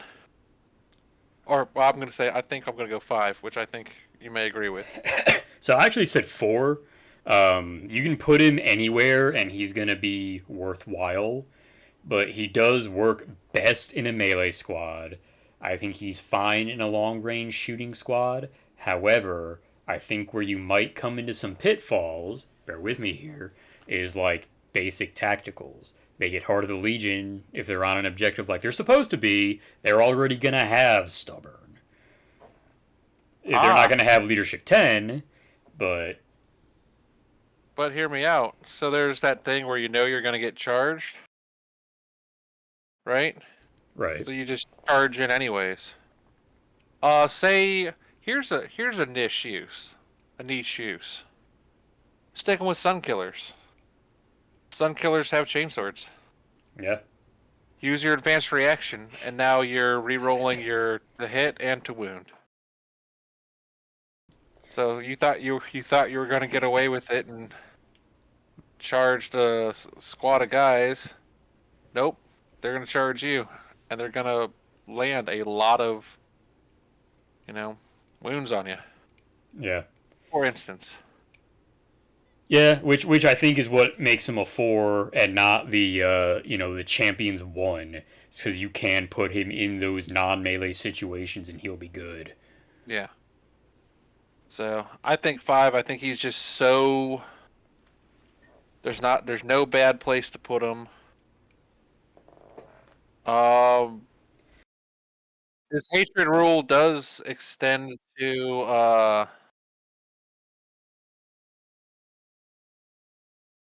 well no, it's just him and the unit he gains joins. Yeah, So yeah, I don't see a downside. I think I don't know. But so you say 4, I say 5. I think that's where you land. yep. I say 5 out of 5 on cool factor Oh, ranks. Champions are absolutely, fucking cool. absolutely. And there's so many things you can do with it too, because you think about it, you're like, okay, we're Great Crusade era. The divinity of the emperor is not a thing right now. Why are we having chaplains in the Astartes legions? But there's so many things you can do with it. Like a morale officer, a disciplinary officer. My the guy that I have in my Juggernaut command squad, Mm-hmm. that chaplain, he's just straight up a priest of corn. Yeah, The guy I have for my less corrupted world eaters, the guy that I've used for years now, he's just a super shit hot fight pits champion that everybody sees and is like, man, I want to be as cool as that guy. He's so inspiring. Like, you can do yeah, so many things with it. It doesn't have to be, Chaplain Grimaldus screaming about kill the Xeno, although it absolutely can be. yeah. No, you can make whatever you want out of him. You can be as skull faced and black armored as you want or don't want. He is infinitely modelable. They're of the chaplet models that exist that Games Workshop's made in the last almost 40 years. Almost all of them are usable in Heresy. I'd say the Primaris one is probably not without a lot of work. Yeah, Um, Interestingly enough, most of the chaplains that aren't Primaris, I think, are Mark 6 or Mark 3 armor. probably, yeah. Most, if not all. I mean, even the Indominus ones that are in 40K models, those are all fine cast or plastic now. Cut the shoulder pads off, stick Heresy shoulder pads on, make them be some kind of artificed out Cataphracti or Tartarus. Who cares? Yeah. Super cool modeling. Yeah, no, So I think we agree there. So this guy might be our new high score. It is. This guy comes to a grand total of 44. 44 out of 50 possible points. And I will say he is my favorite consul. Yeah, I think At mine least too. of the generics, probably overall. Realistically, like, if I mean my Ultramarines, I have room for I normally take 2 chaplains in there. I could justify taking 3 if I honestly. They're Yeah, that no, good. same. I think there are definitely instances where I have two chaplains in my world eaters. Yeah, they're so good. Never leave home without him. No, there's no army that doesn't benefit from a chaplain. You heard it here, Argel Talk. If you're not chaplain maxing, it's over for you. You are already dead. That's right. You're And then cooked. another little stumbling block here for me, at least, the Vigilator. So this guy gets marked for death, which lets him reroll wounds against a specific target that he chooses at the beginning of the game, which is the same thing that Seekers have. And the Master Sniper rule, and you can give him either Scout or Infiltrate. So Master Oh, what? Sniper, whenever he makes a shooting attack with a sniper weapon, he gets Rending 2 and Shell Shock 1. He gets a Ooh. Mastercrafted Nemesis Bolter and Melta Bombs for free. And his base cost is 35 points. I use one of these guys in my Night Lords. Gray, what do you think? So he is a tough one because he's not for everybody. I have never used one. They'd be really good in Ultramarine. Marking things out for interlocking tactics. And possibly killing when he marks out. Possibly. The obvious spot to Or stick him pinning. is some kind of scout rite of war. Or with a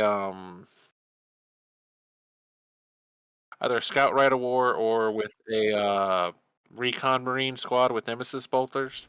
Sure. I think the sleeper choice is to keep him away from other sniper rifles and just add him to something else that's shooting. Just have him kind of pick out, like put him with a Legion heavy support squad that has an anti-infantry weapon, and use him to fuck sergeants and artificer armor right out of whatever squad you hate. So here's what I do: is I do neither of those things. I run him by himself. With he stands like physically near my recon snipers, but not attached to the unit, so that I can have more opportunities for pinning. Mm-hmm. However, as far as this goes for utility, I give him a 2. Um, Yeah. Honestly, in the amount of times that I've used him, which has been very many times, he's a staple in my terror assault. He can almost guarantee an AP2 wound, right? So he's hitting Yeah. on 2s with a reroll for Mastercraft. He's rending 2, and if it's against the marked for death unit, he gets to reroll that. And he can pin with Shell Shock 1, which is not bad, but it's only one shot. Like Yeah. you're not gonna kill an HQ out of the gate with that. You can No. get a sergeant, maybe, probably, but maybe. But there's a lot of sergeants out there. Are you really just gonna mark one unit for death for that? And I then like mean, I was saying earlier, you can stack all the pinning modifiers you want if they just roll really low on leadership. Like it doesn't matter. And the other yeah. thing too is like you can put him in like close up recon marines with shotguns, but he doesn't get anything out of that. No, he doesn't. He's just a glorified sergeant with weapon skill 5. You know what I mean? Yeah, his utility is low. I think I think there's a sleeper use there for. You know who he'd be super good against? He'd be super good against rampagers. Interestingly enough, I've used him to great effect against dreadnoughts because I can rending see that. 2 is rending 2. Yeah. Good against dreadnoughts, getting that one wound you need to put on a dreadnought. I think he's good for marking stuff out for interlocking tactics and ultramarines, and for those elite squads that are those elite or close combat squads that are armor 3. He's really good at ripping the sergeant out and making that opening for somebody else to kill the squad, or ripping a The thing is apothecary though, out. like for the points cost, and I guess maybe that'll fall in the points cost, but Yeah. I would almost just rather have another squad of 5 sniper rifles. Yeah, so I mean, I agree with you on the utility. I'm just trying to find a use for our listeners out there. He might be Yeah, utility 1, honestly. I think it's He two, really is just just because one like use. pinning shell shock 1 is like it's good. You can stack those up with night fighting and things like that if you get some fear in there, which is definitely doable.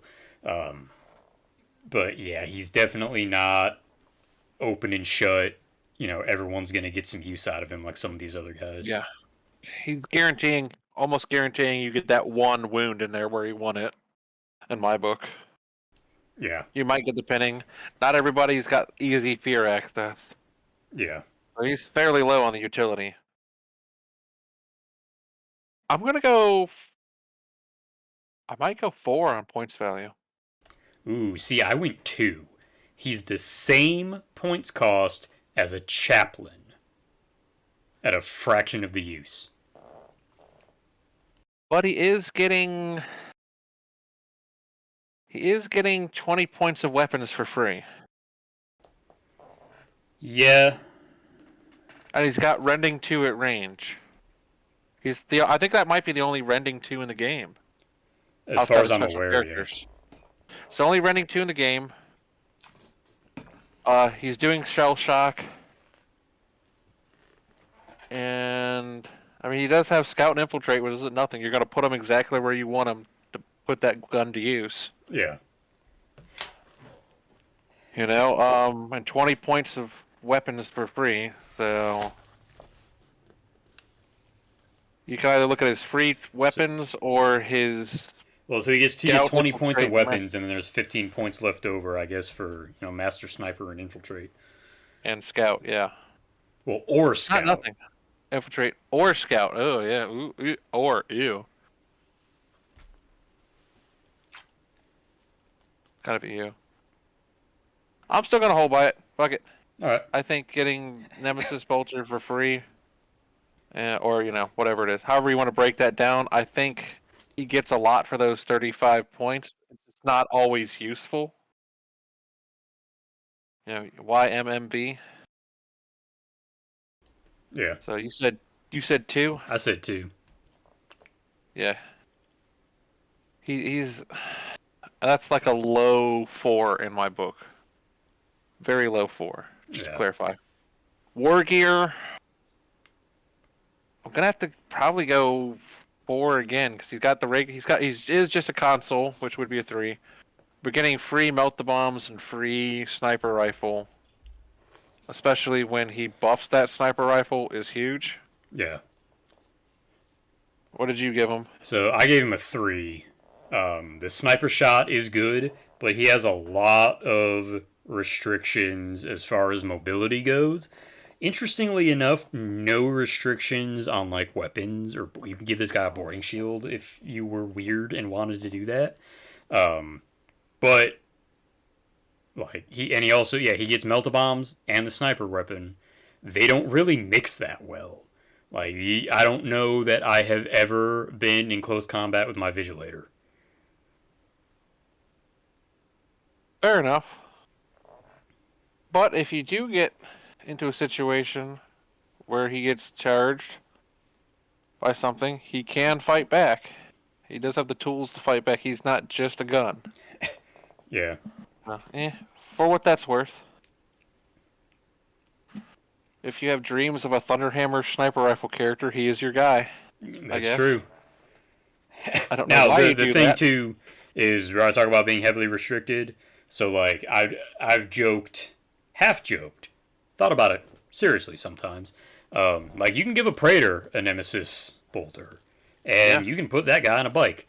I have a Night Lord's Praetor on bike that I would love to pin things before I charge them.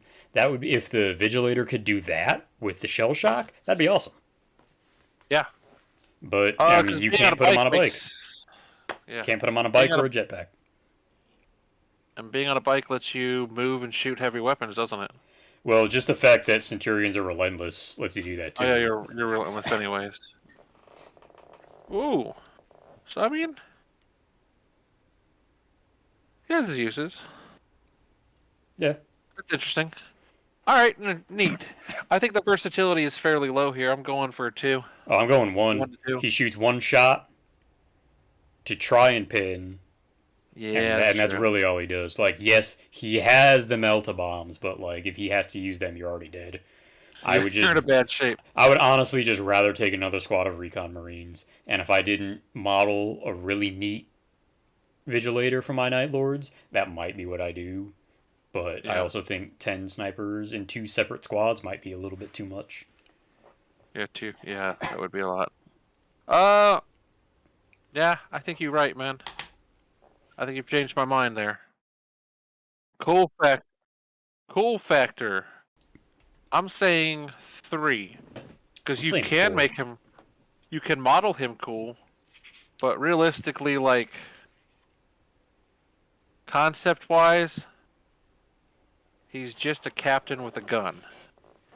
He's a captain with a sniper rifle. That's the concept. See, I said 4 for cool factor, because I think the idea of that like sniper assassin guy, he's like, this is the guy that I'm going to kill, and that's how it's gonna be. And I'm after this guy, and I'm infiltrating through the buildings, and going through all this to take. It's like the fucking Modern Warfare Chernobyl mission where you're all gillied up, where you're like crawling through Chernobyl to shoot that That is one cool. guy, and there's guys walking through the grass next to you, and you got to stop. Like that's a really cool idea. And I think you can model him really cool that way, Yeah. too. But like, so I mean, I see what you're saying. I'm gonna rate him where I rate him. Yeah. I think he can also just be fairly generic.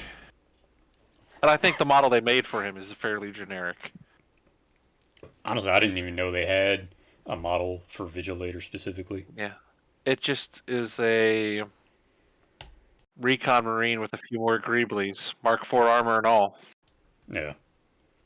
So where do we land? 9. That gives him a total 9. of 25. Ooh. Is a new low. And boy is he low. Yeah. Him and the Delegatus we did not like. Pathfinder. This Oh is the... boy, here we go.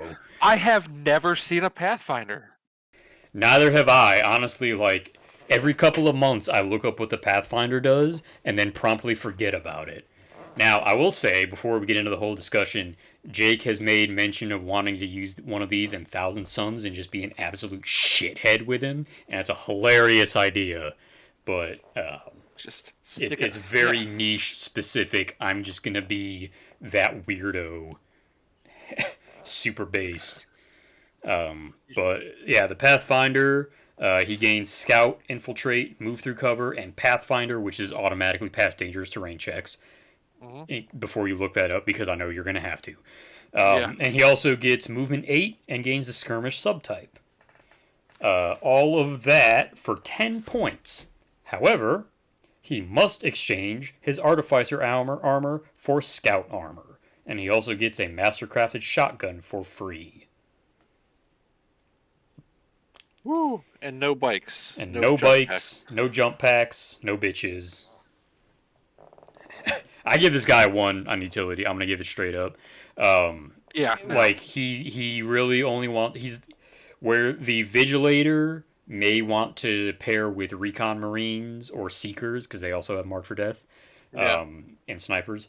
This guy is very clearly the Scout Consul, but he doesn't do anything. You know what he is? He's not the scout. You know what he is? Well, we'll talk about that in versatility. Because So, I see automatically passing two dangerous uses, terrain period. is pretty good in certain cases, And I don't think being a guy on foot is necessarily one of those cases in most games. All right, we'll talk about it in versatility, but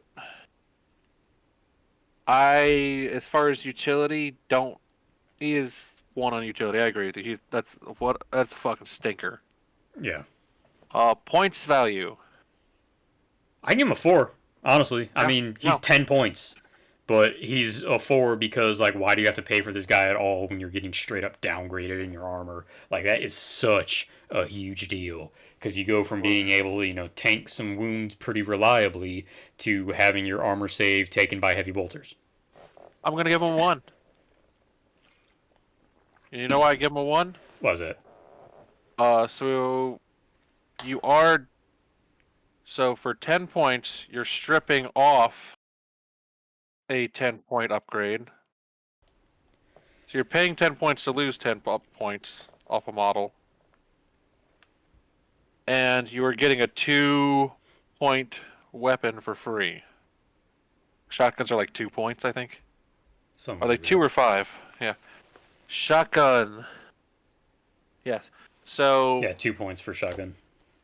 So you're at +8 minus. Yeah, you're like at -2 points over what he should be. You should actually get a point discount for using him. Yeah, I mean, I agree. That's what I was like, why do you have to pay for this guy at all, honestly? So However, I'm like, the giving him a move through 1. cover, if you wanted to do him with something else that wasn't scouts for some reason, like, the Pathfinder and the move through cover in certain special instances are probably not awful. I Do mean, they they're convey? good rules. I think it's just hard for him to use them effectively. Does do skirmish and Pathfinder convey to a joined unit? Pathfinder does, Skirmish does not. Skirmish has to be Ew. the entire unit, which is why this guy is clearly like the scout guy. I can see another use for him. We'll call. I think he's actually better on versatility than we're thinking. But I'm still going to give him a 1 because he should be a points deduction. So you Yeah, said 4? I said 4, yeah. Oof. War gear. I'm going to go with a 1. Yeah, same. He's mobility restricted. He gives up the best armor in the game for the worst armor in the Astartes list, and like, who cares about the shotgun? Honestly, like, Yeah. it's fine. It's not great. Oh, ooh, 2 points you saved me. Thanks for doing me that favor. Yeah, yeah. I mean, the Mastercrafted matters here more than it did for the chaplain, but Because shotguns are not very good, and they kind of. But, anyways. Versatility. I'm going to give him a 2. all right, so tell Maybe me a why. 3. Because I say 1. Because everything that he has makes him want to go with scout squads that are not snipers, not even the recon marines, because he wants to be able to get that 8-inch movement benefit. So tell me why you say 2 Okay. or 3. So he allows you to play, because. And this might be me not thinking right. Do infiltrate and scout convey? No. They don't, but move through cover does. I hold on. Let me check.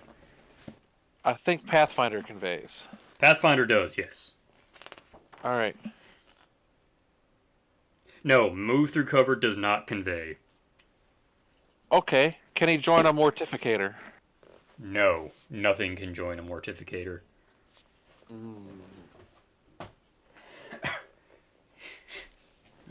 So, if there was something that you really wanted to be able to walk through cover, or walk through a lot of terrain, Which would be something like jump packs or bikes, which he's not.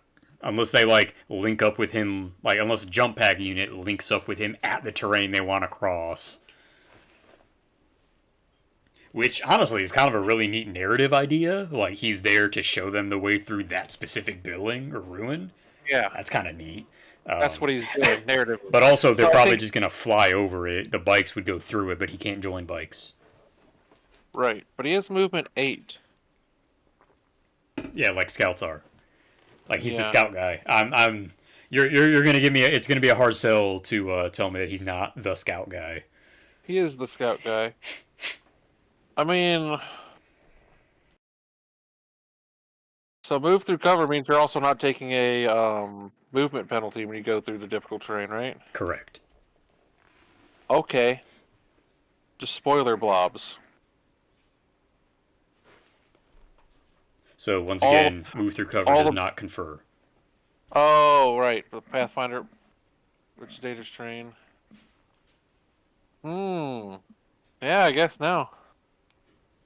So I guess he really isn't doing much. He's really just for scouts, I guess. Yeah. I mean, I think against, he'd be good if you knew you were going to, if you're going to be a list tailoring jackass, and you knew you were going to play against that one Death Guard right of war. Yeah, or the Dark Angels. Like there, yeah, you could get some use out of him. But then again, well, yeah, no, that would make that scout squad better that he joins. Yeah. Um. But then, like, you're kind of, I mean, then you're using close range scouts. So, I mean, Yeah, I guess I can buy that his versatility is fairly low. Then now that I think about it. now I will mention that one really silly use case that Jake was talking about, using Thousand Suns, because every Thousand Sun console is a psyker. Just slap telepathy on this motherfucker for super cheap, get him close, and just pin shit. Yeah, just tie up whole Put him in a chunks of the board. ruin so that my in or my armor or cover save is still better than the invuln anyway. Yeah. Yeah, that'd be killer. Yeah, But that's like that's that's not the only use. one army with one really silly case, and then he's gonna get shot like Yeah, no. immediately. Yeah, no. I think he's a very cool concept. I think he's a very cool modeling opportunity. But there's so much lameness going on with this thing that I can't rate him higher than a 3 on cool factor. Oh, see, I give him a 5 for cool factor because like the idea of like the Vietnam SOG guys just trudging through the forest with the NVA like 5 feet to the right, and they don't see him there, and they're not even they're not Yeah. even armored because they're fucking Vietnam 1968 whatever. Like that's super cool as an idea. It It doesn't is. I translate think well to the tabletop. it's so poorly executed. I think what would make this model would make the Pathfinder good? Just gave him sudden strike. Yeah, Something like that. Just give him sudden strike. That'd fix him. So you gave him a 5. I gave him a 3 because I think he's so cool for modeling opportunities, and there is a cool idea there with what he is supposed to be. I just think it's so poorly executed that it hurts that. So you say 5, I say 3, I say 8. Ooh, yeah, that brings us to 19, a new low. wow, And boy, what a low it is. that's tough. Next, we got my favorite sleeper console. He doesn't Yeah. do a lot, but what he does, what he does is neat. Yep. So the Legion Herald, he gets Fearless and Fear 1, and he exchanges either his bolt pistol bolter or combi bolter for a Legion Standard for free. The points Ooh, cost on the Herald baseline is 20 points. Pretty cheap. ooh. So he's got utility because he can make anything scoring Yes. Scoring, and give Fearless, he fear. gives a little bit of Fear Bubble. Yeah, that's super good. What else does the standard do besides scoring? I thought it did something else with morale, but I don't remember. I think it's something within. Hold on, let me look it up. Yeah, I'm It's I'm something pulling it within up six now. inches. Legion standard, 6 inches. Leadership 10 for morale and pinning checks. Yeah, That's not nothing. yeah. So like if I gave the chaplain a 5 on utility, and I did, like, yeah, I'll give the herald a 5 on utility as well, Yeah, same. He and is for super most of the useful. same reasons. Yeah, there's just no bad thing. Points Now value. you could argue fearless isn't all that because then you can't shroud, which like fair enough, but still.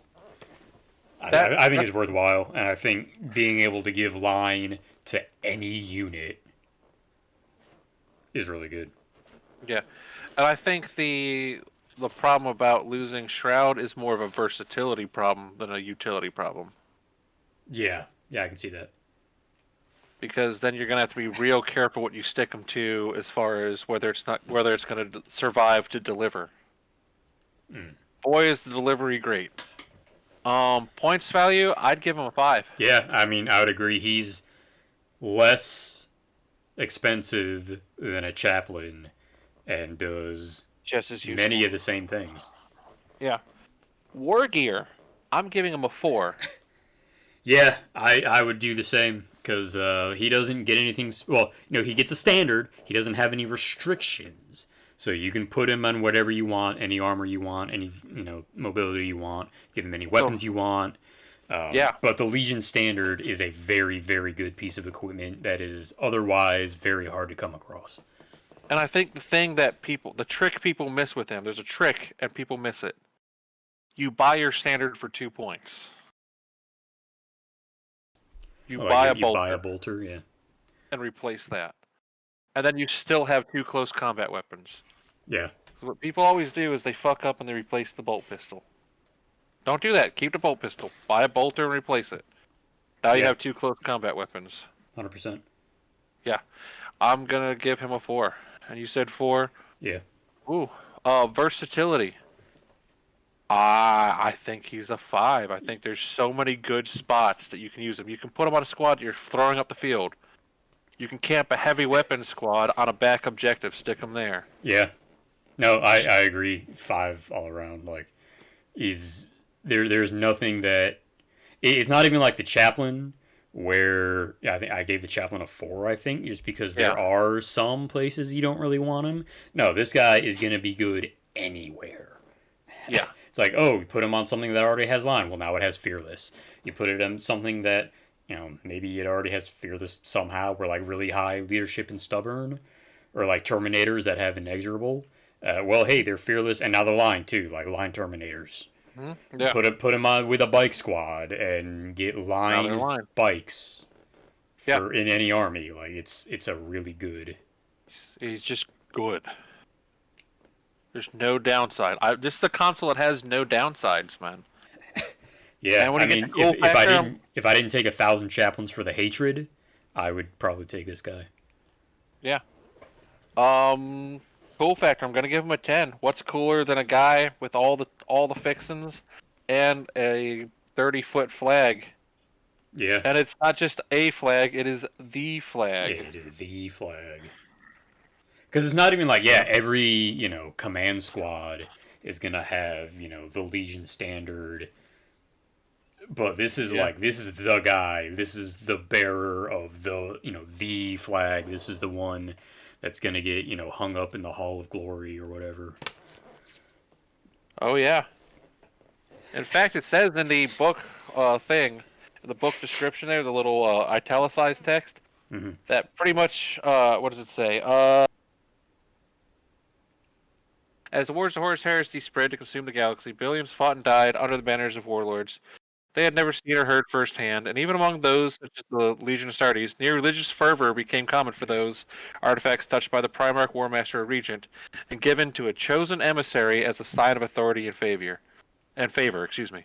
So this is not just a Legion standard. This is the Legion standard. This is like, you know, Fulgrim in his spare time painted this with his own effluvia and gave it to this guy because he trusts this guy to hold it. Yeah, Like, this is your Iwo Jima Marine. Dude, he's cool factor 5 for me. I don't know about you. yeah, no, I agree. This might be our new top score. This is, what, 48 points? Yeah. In this case, it's faster to subtract than to add them up. Yeah. He is the top boy, and he's criminally underused. I never Yeah, see you anyone don't see run very one. many. I've used them a couple of times. I've never regretted having them. It was just mainly chaplain maxing for certain lists. But no, he is super good. I might need to put one in my Night Lord's bike list I think because that I can it would have not 5 be consoles amiss. in that. Like get fucked. Yeah, do it. Make my Praetor fearless. He'll never run again. Yeah, Put some fucking like crucified skeletons or something on there. yeah, I agree. Yeah, All right, so Wow. moving on to the Forge Lord. The Forge Lord gets Battlesmith 4 up, Master of Automata, which lets him join robots, and the Legion's Thalaxes special rule, which allows you to take up to 3 units of Thalax as elite slots.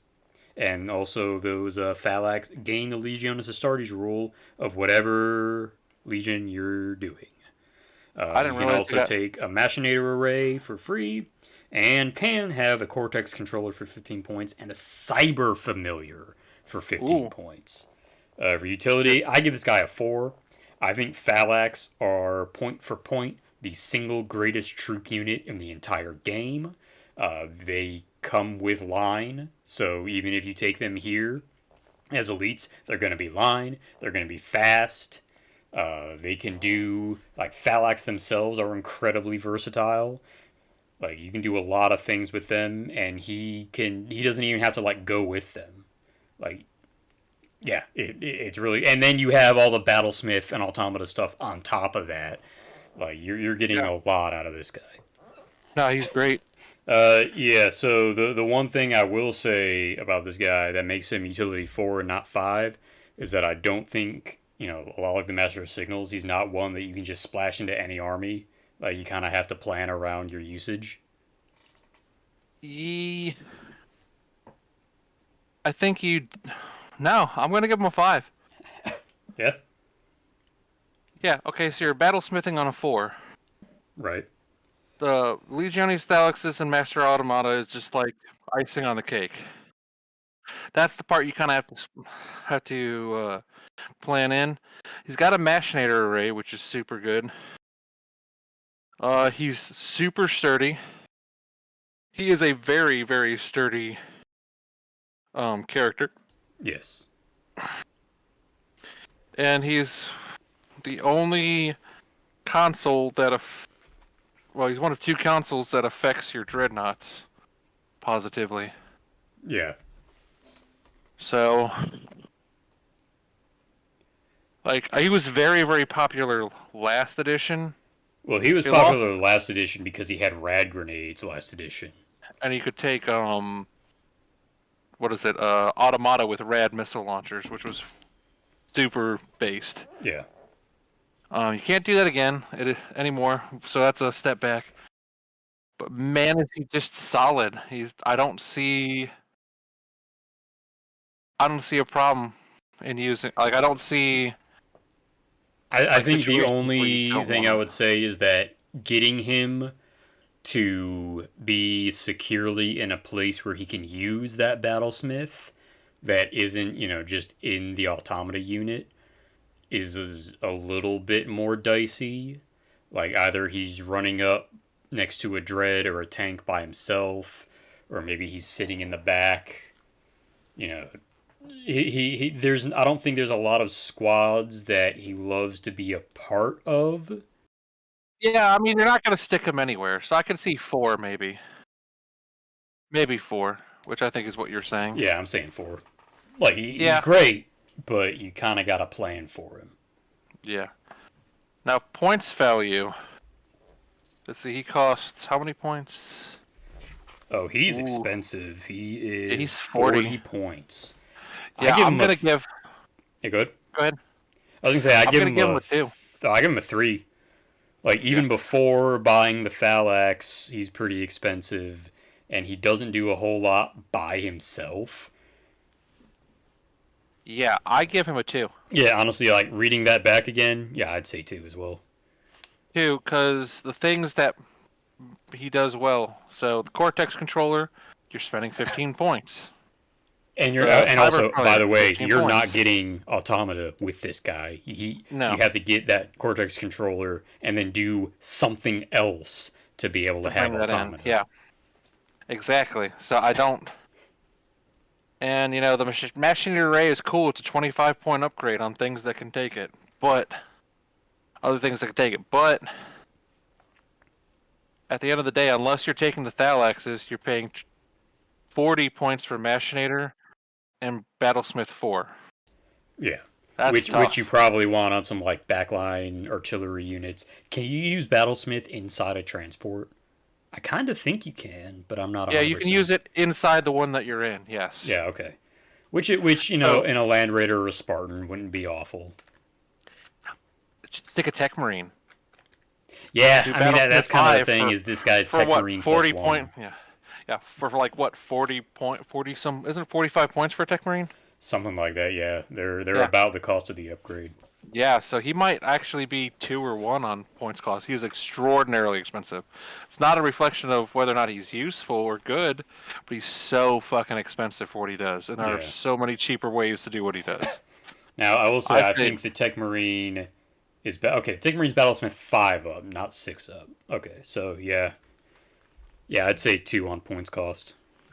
yeah, I'm gonna say a 2 or 1. I'm really kind of struggling with that, or to split it. You know what? I'll go low. I've been going low. If I'm split, I'm gonna keep going low. Oh yeah. War gear. War gear. I'm gonna give him. I'm gonna give him a 4. Mm, Free 25-point Machinator Array is great. He has no limits on what you can give him. Nothing's taken away. that is true. And Cyber Familiar is great. Yeah. No, I He is a 4-up console, which you don't get 4-up consoles. even better. Uh, so I give him a 5 because the Cyber Familiar put him in Cataphractic Terminator armor. Oh, then Suddenly he's a 3-up, he has a yeah. 3 up invulnerable save. Ooh, you know what? You might be right there. Plus, like, yeah, the Machinator Array is great in combat. It's extra attacks at Strength 8, AP2. Yeah.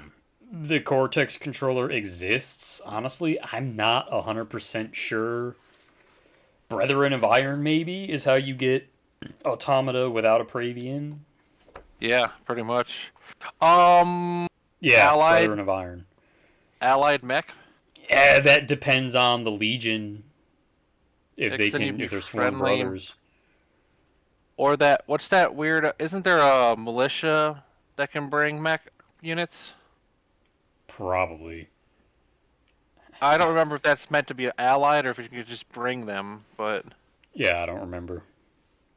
But I mean, the option is there, and you don't even like you don't have to get a Cortex controller. yeah. So yeah, I'll give Yeah, him a 5. and I can see that, and I think you could almost count the Thalexes themselves as war gear. Yeah, which again I think very highly of them.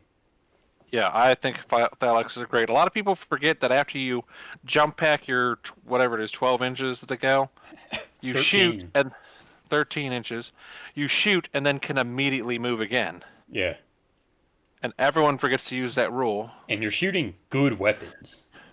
Yeah. Everyone forgets that rule. Everyone that's listening should remember to use that rule. Stop forgetting that you can move twice.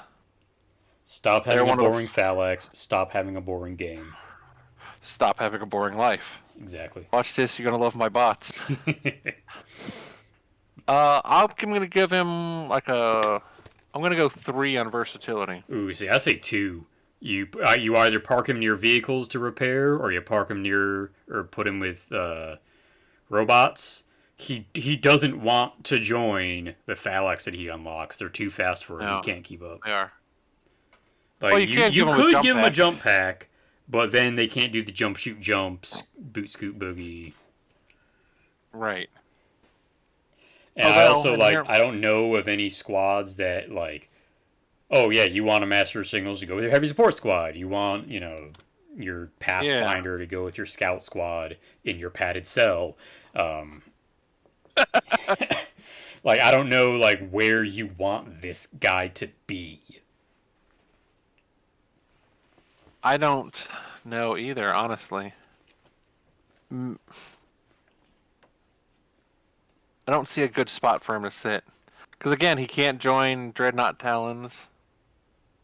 I guess you have him walk near a. You could have him walk near your Dreadnoughts. Yeah, if you're using like if you're not using melee dreadnoughts. If you Yeah, are, you know what? then they're gonna outpace him real quick because you have to be base to base to use Battlesmith. You know what he would be good for? You're like Castroferums. Babysitting a Leviathan up the table. Yeah. Maybe even just give him like a really cheap basic bitch tax squad as bodyguard. Yeah, stick some bodyguards on him and just babysit it up the table. So I give him a 2. Yeah, same. All right, so we're at 4. Cool factor. He is fucking cool. That is He a is pretty cool cool. idea. I give him a He's 4. stupid. Forge Lord's a Yeah, badass name. it's a badass name. He is one of the he's one of the few consoles that makes the jump to the 41st millennium. Is that Because right? you have yeah, because you got the Master of the Forge still exists under Oh the yeah, Codex. no, yeah. So he makes the jump, and it's the same guy, same idea. He is the guy in charge of all the gear, weapons, vehicles, dreadnoughts. He's the guy. So he makes the jump. So I give him a 4. I think he's cool, Yeah. and That he's a brings cool him. model to make. Yeah. All the cool bits you can Um. put on him. So that brings him Oh to yeah, 33. It's a he's right in the nice, middle of nice, the pack. solid middle. Yeah. Yeah, middle of the pack. Which is interesting because yeah, you don't see a lot of these guys. No, you saw. They really fell off after they lost their rad grenade access. When they had Yeah. rad grenade access, you saw them all the time. It's Which like, there's oh, a you need. replacement for that. We'll get there. Uh-huh. There definitely is. It kind of broke him in half, honestly. Yeah. All right, the Primus Medicae. He gets the Sacred Trust special rule where anything with infantry or cavalry in his unit can reroll failed it will not die. And he gets a Narthesium for free. Has a base points cost of 45 points, which is the Mhm. most expensive alongside Librarian and a couple others. Oh, yeah. Utility, I give this guy a 4. The Feel No Pain is always great to have. The Will Not Die thing is incredibly niche, like the only thing I can think of off the top of my head, because Primarchs can't use it because they're not infantry, is Salamanders. Like, Yeah. I honestly don't know what else has It Will Not Die in the Astartes list. The occasional Ultramarine Praetor who buys the Mantle of Ultramar, doesn't they get It Will Not Die? You I tell don't know, 'cause me. I never fucking use it because it's 25 points You tell for. me, Gillaboy. No, they don't get it. It's just Battle Hardened 1. So yeah, there's almost no use. Do Morlocks have It Will Not Die? Maybe. Morlocks might have it. No, they have Battle Hardened. Yeah. No, Oh, it's yeah, not. that's true. I give him a 3 on utility. Other than babysitting Terminators, Yeah, which we'll get, there is. which we'll get to for versatility. Yeah. I have a It's, lot to say about that. but other than babysitting Terminators and the occasional rare unit that has It Will Not Die that isn't a Primarch, um, it's 45 points for a For a glorified apothecary. well, Apothecary is 45 points. So what you Yeah. did was you paid for a, and again this goes back to points value. He's just an apothecary in almost every situation, other Yeah. than sticking him with Terminators. He's just an apothecary. Yep. So I'm You, gonna you give can him a even give apothecaries a 2-up armor save. yeah. So I'm gonna get so he's that's tough. It's still useful though, and that's where we're at He's is not utility. useful. Yeah, I'm gonna give him a 3. All right. A 3. He's useful, but there are other things that do what he does as good, if not, as good as what he does. Yeah, and I'm giving him a 4. He's not uniquely useful, except for like one situation. Yeah. All right, points value. I'm giving him a 1. He's so overcosted for what he does. Yeah. I'm giving him a 2. It's the most expensive. The Feel No Pain is still only 5-up. It's not any better. You can still get instant death. It's a 5-up on a d6 is your mileage may vary a lot. Here's the thing about him.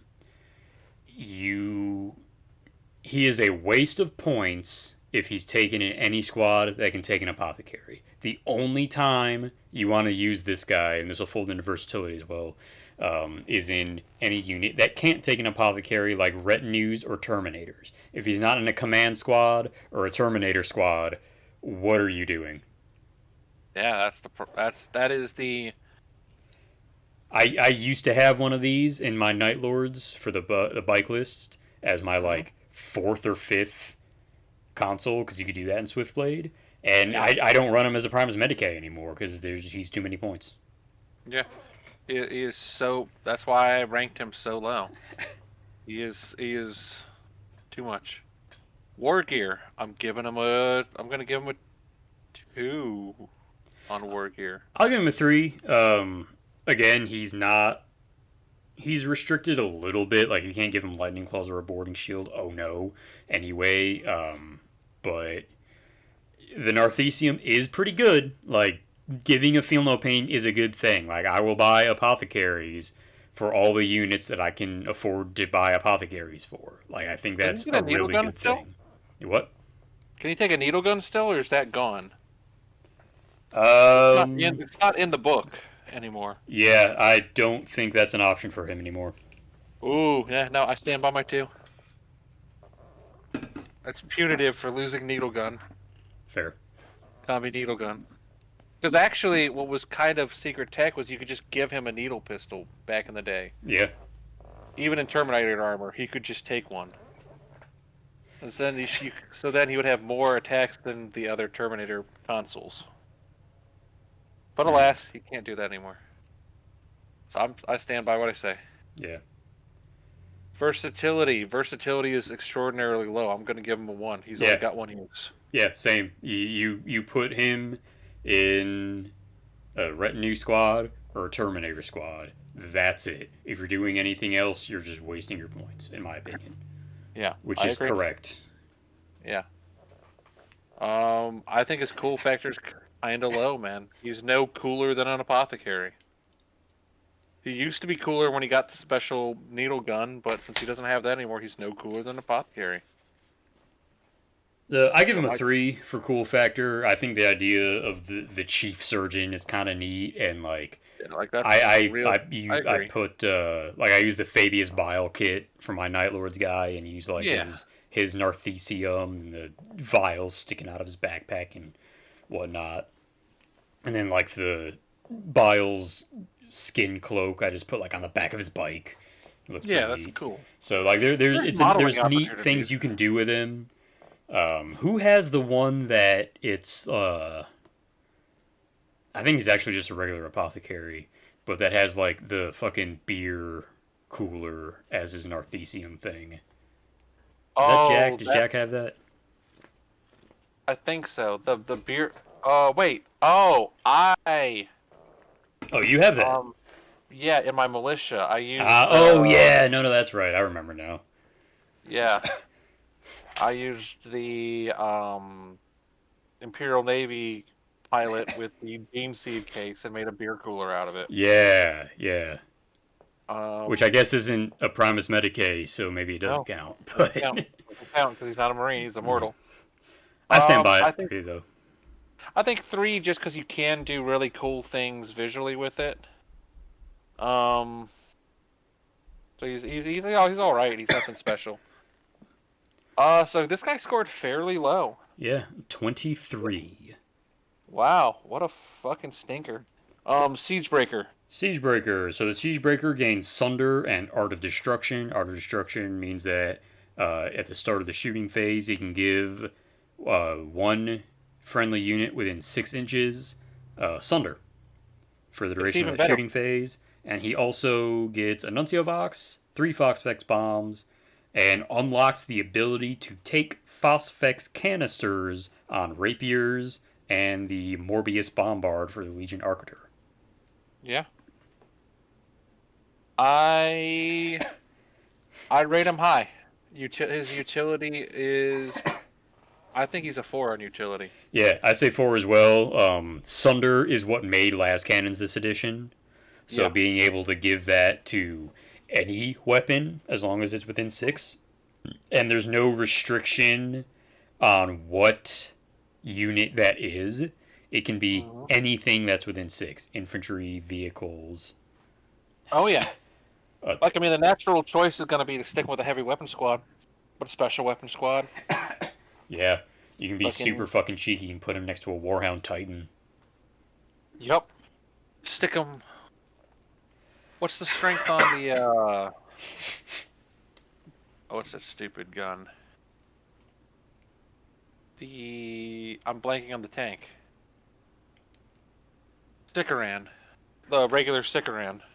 Oh, 7 or 8.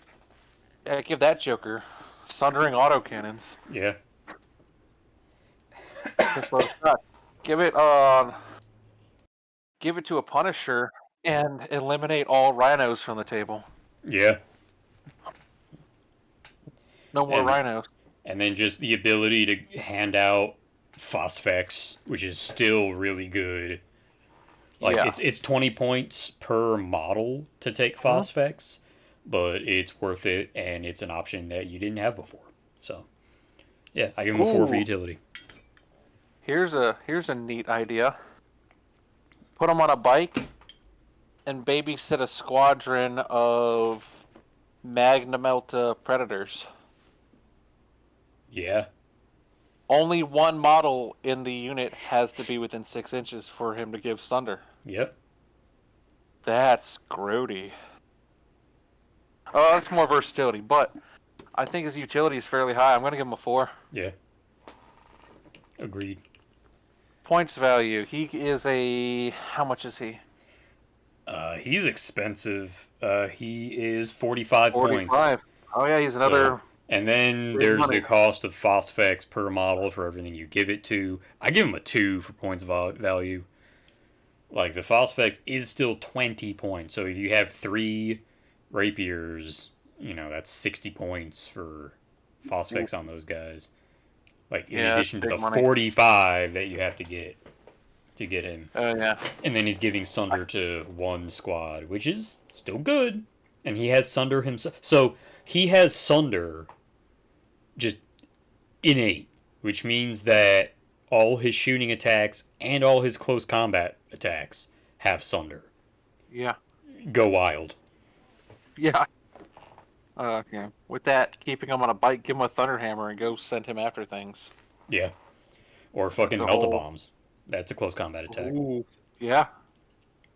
And I think having 3 Fox spec bombs for free is not bad. Yeah. Originally in War Gear, I had said like he's never using those phosphex bombs because you don't want him close to anything. But I'm changing my mind now.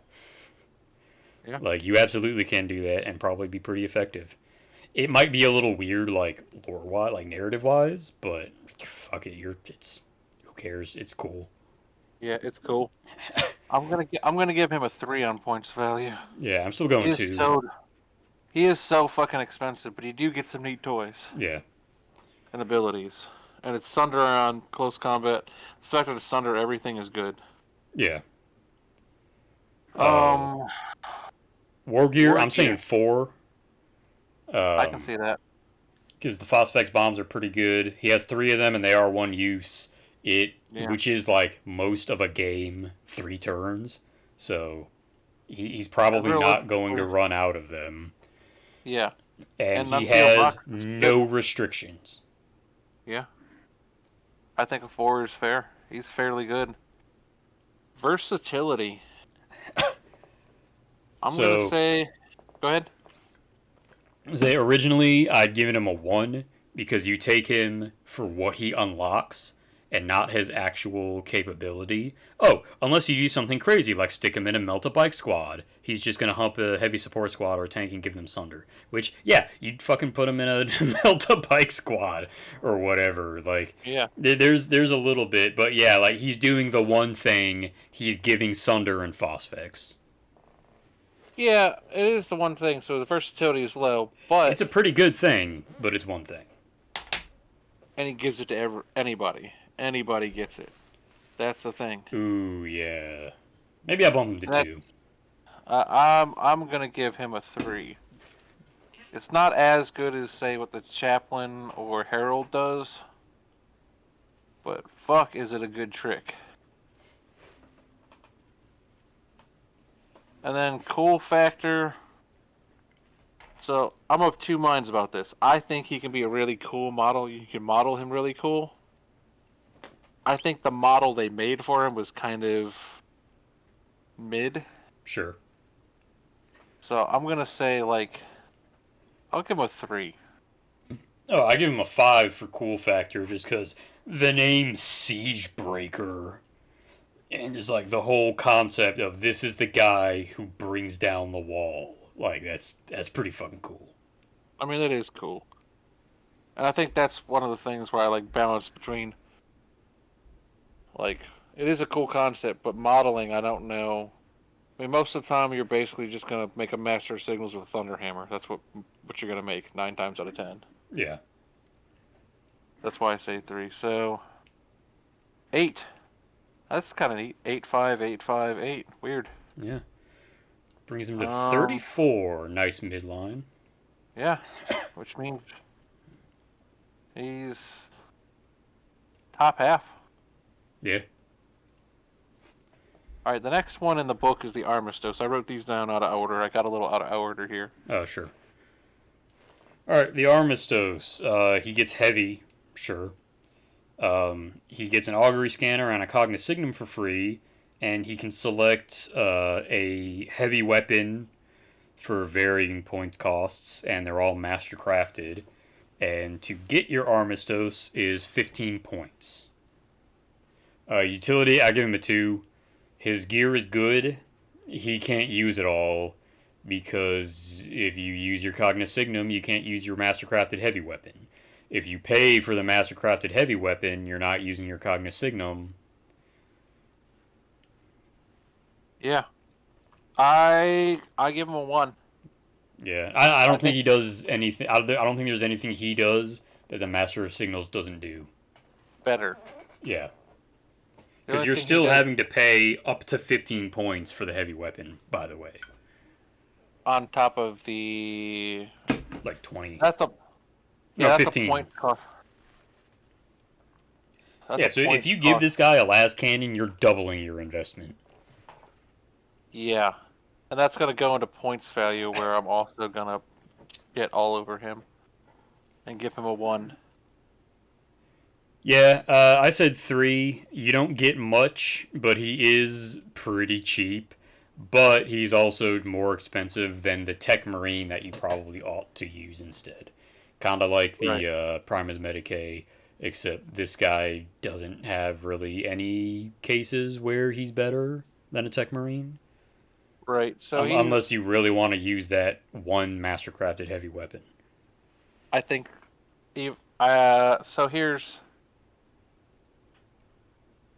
so he is cheaper than a Master of Signals,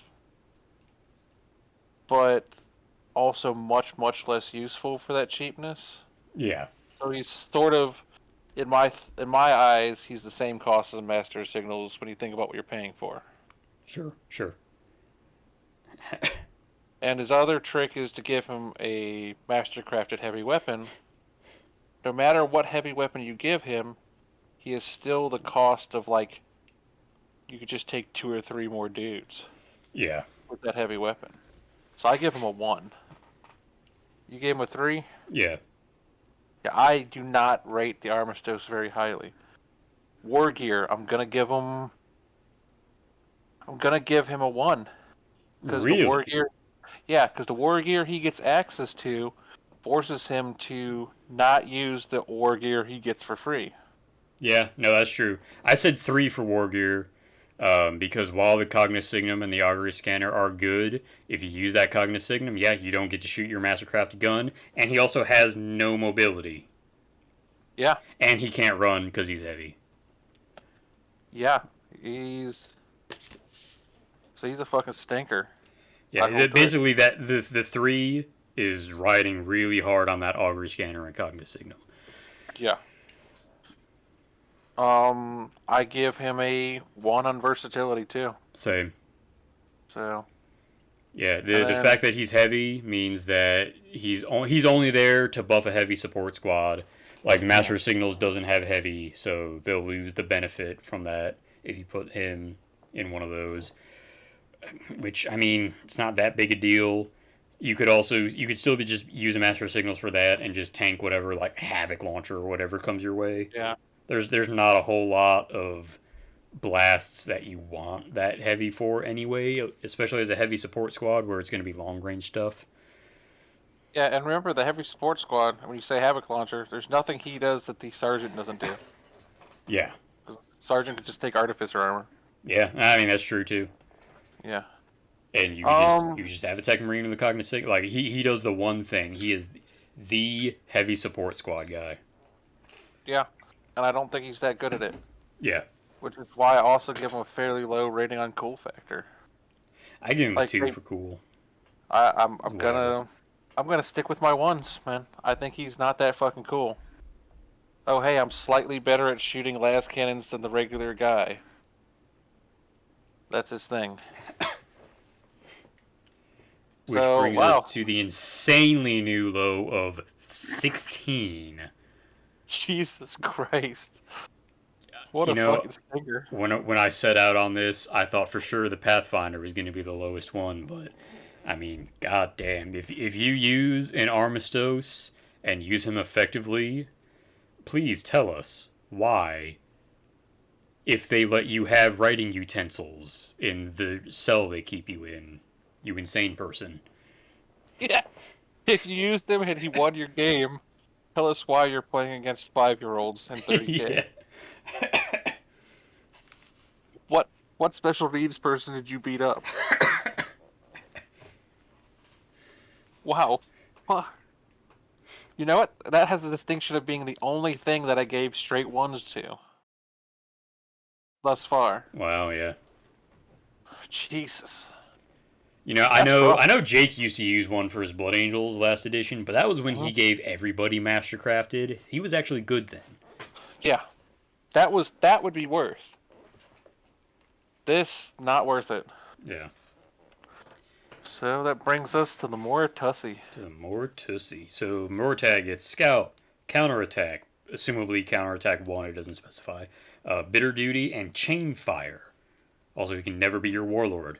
Chain Fire is basically just his weapons shoot a billion times. Yeah. He also gets Rad Grenades and a second Bolt Pistol for no additional cost.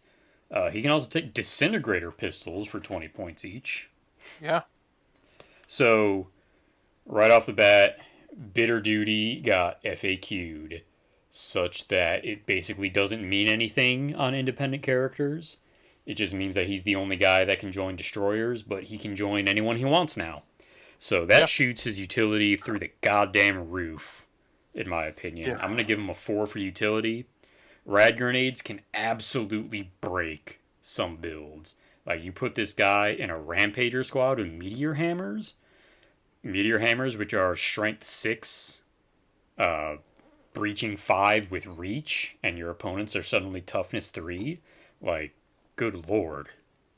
Well, yeah. Well, is it the Warlord trait that does it, where you stick your Rampagers with your Warlord, they're +1 strength? On the charge, yeah, and you can get Strength 8 Meteor Hammers that way, because Rampagers have Yeah. Furious Charge, but, this way you can, do something else. Well, You do just Blood give them Hungry. You could do Phalanx Blades. Yeah. Become them strength 6 and they're tough 3, And then you're Rending just 4. slicing. Yeah, you're just auto killing everybody. Yeah, Oh no, and I mean, might there's so many other units that would benefit greatly from rad grenades. I don't think there's any that wouldn't really. Like that alone, and then you can do disgusting things with chain fire to the point where like you have if it has gets hot or armor bane, so like the Blood Angels melted pistols, then you have to roll them like separately, and if any of them get hot, which they get hot on 2s. Like that's how busted this guy just is. Like oh no, they don't get hot on 2s anymore. No, they they used to don't. last edition. Yeah. That's silly. Ooh. Yeah, I think he's good. Yeah. I'm gonna rate him. Oh, and then you have like Iron Hands with the Graviton Shredders. Mm-hmm. Yeah, fuck. Give this guy 5 utility. 5. I agree. Ultramarines. Use him to paint targets. Fucking silly. Dude, he's so good. I don't see a downside to him as Yeah, far as utility. Points value. He's a 35 pointer, isn't he? he is 45. So I give him a Ooh. 2 for points. If you use him the way he's intended, which is either you deep strike him by himself with a jump pack and chain fire something and then die, or you Mm-hmm. stick him with destroyers, like it's a very questionable value if you do it that way. Mm-hmm. He's very expensive. He has good tricks, but he is so damn expensive. Yeah, and So I that's agree with that. before, by the way, buying any of the pistols. Which then just gets worse and worse. Yeah, which plasma pistols are 10 each, Which disintegrators are 20 each. which I think you have to add that into the points value. That has to count there. Yeah, Now war gear, I'm gonna give him a 5. yeah.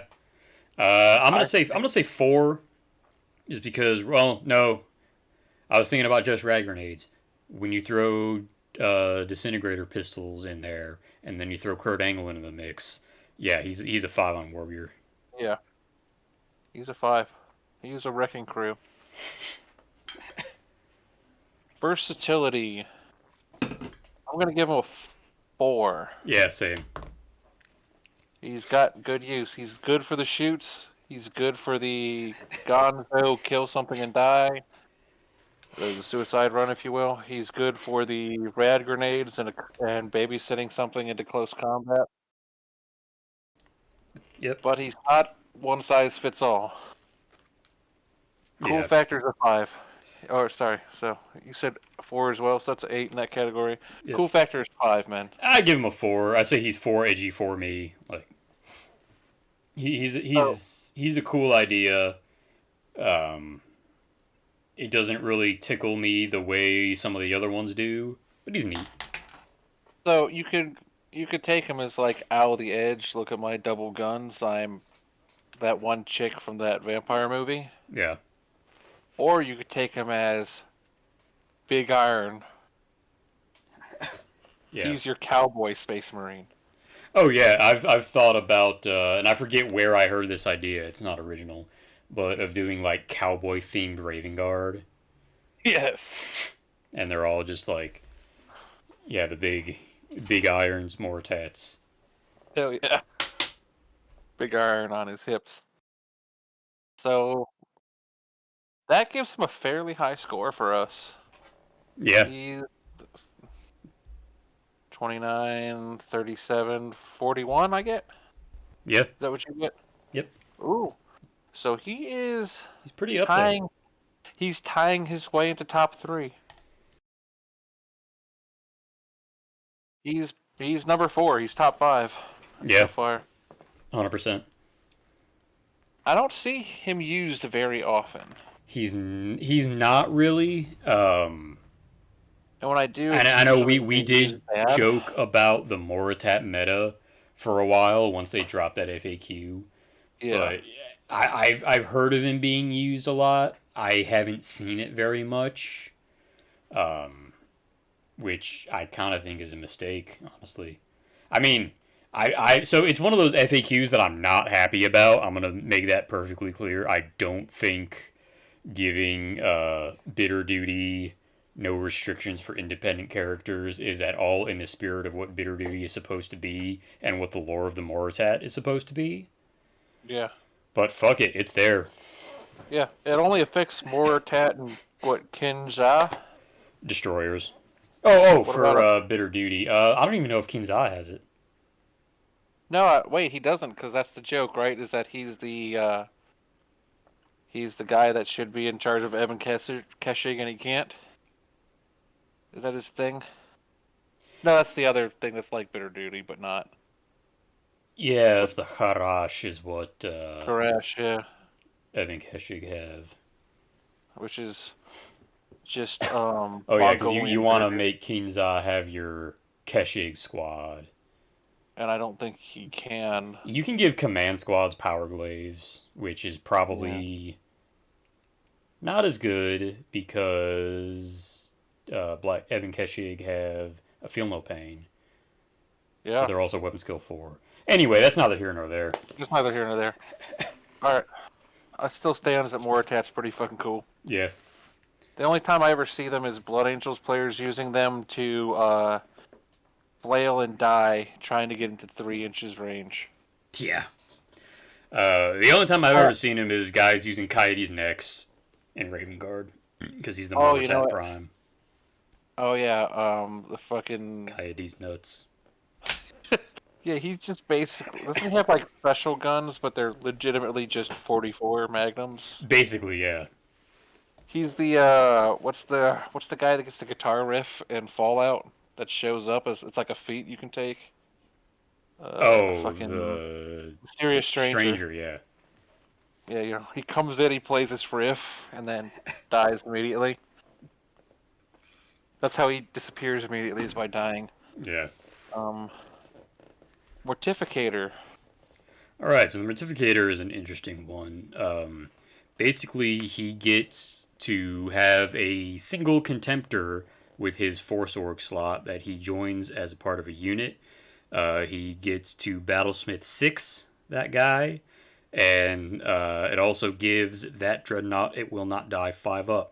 He also gets a Servo Arm and a Corposant Stave Which for does Haywire. it's a haywire stave, right? Yeah. I think it's like strength times two, isn't it? Like a haywire power fist, basically. I 83 haywire don't power fist. know. I don't think I'm so. looking it up. It's not as good as it used to be. Yeah. The Mortificator was the most busted console in Oh yeah, because you could take a full 413-1. Talon. You could have 3 Yeah, Dreadnoughts with that guy, but now you can only have 1. yeah, it was a full talent. I don't even know what a core percent stave counts as. Is it under the goofy weapon section? I think it is. No? I'll be honest, I don't even know if Yeah, it's in this book. goofy. It's probably in the Right, it's Mechanicum. strength. I got it. It's Oh, here. oh, Strength No, plus core 1, yeah. yeah, it's actually kind of bad. So yes, it's haywire. Strength plus 1, but otherwise strength plus 1, AP4, two-handed. Ooh. I mean, you're using this guy to help his Dreadnought bully other Dreadnoughts. Like, you get your Haywire hits in at Initiative 5 because you're Centurion. Yeah, And and then he's you're another. keeping his Dread Sugar Daddy alive. Yeah, now he's only 25 points. I guess He he's the used, Dread Sugar Daddy. yeah, he used to be super, super good, and they took all of that away, which they needed to do. Yeah, yeah, for Um, sure. for the viewers at home, give me a second, and I will tell you exactly what he lost. Because before he was an ass killer. He was busted beyond all reason. And pulling him up. Because they really, really did tone him back. And I think it's worth talking about what he had before. Sure. So, this was back when dreadnoughts were vehicles.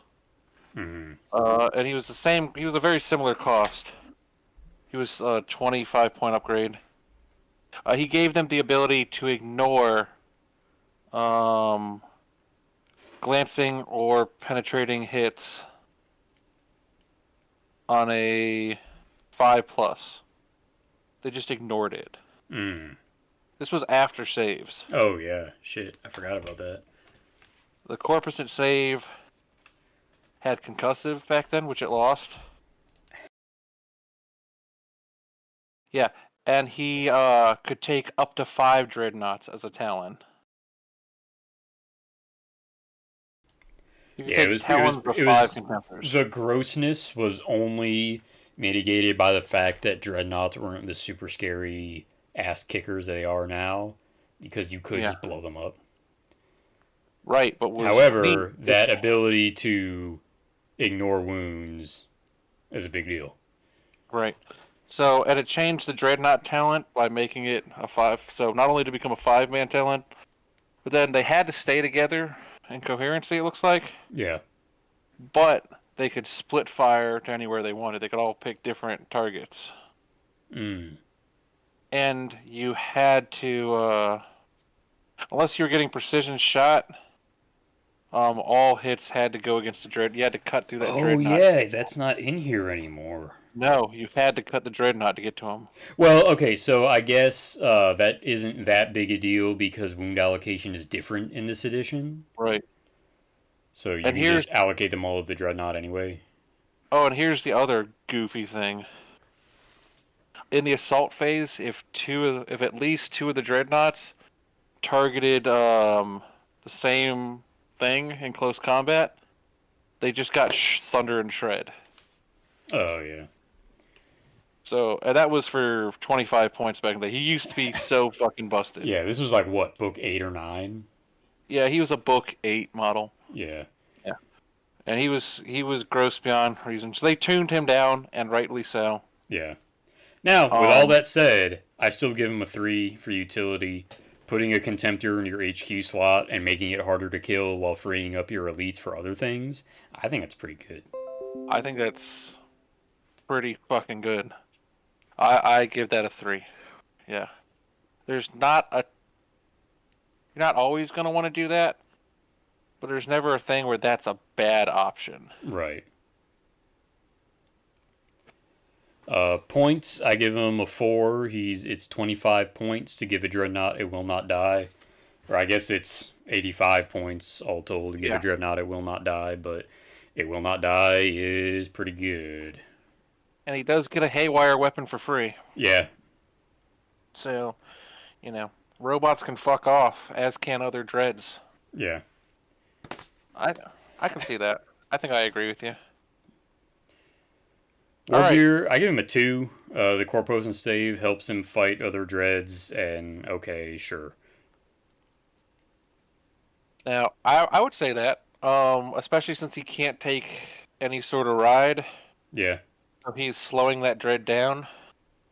Yeah, that's true. It has to move at the speed of the Mortificator. Yes.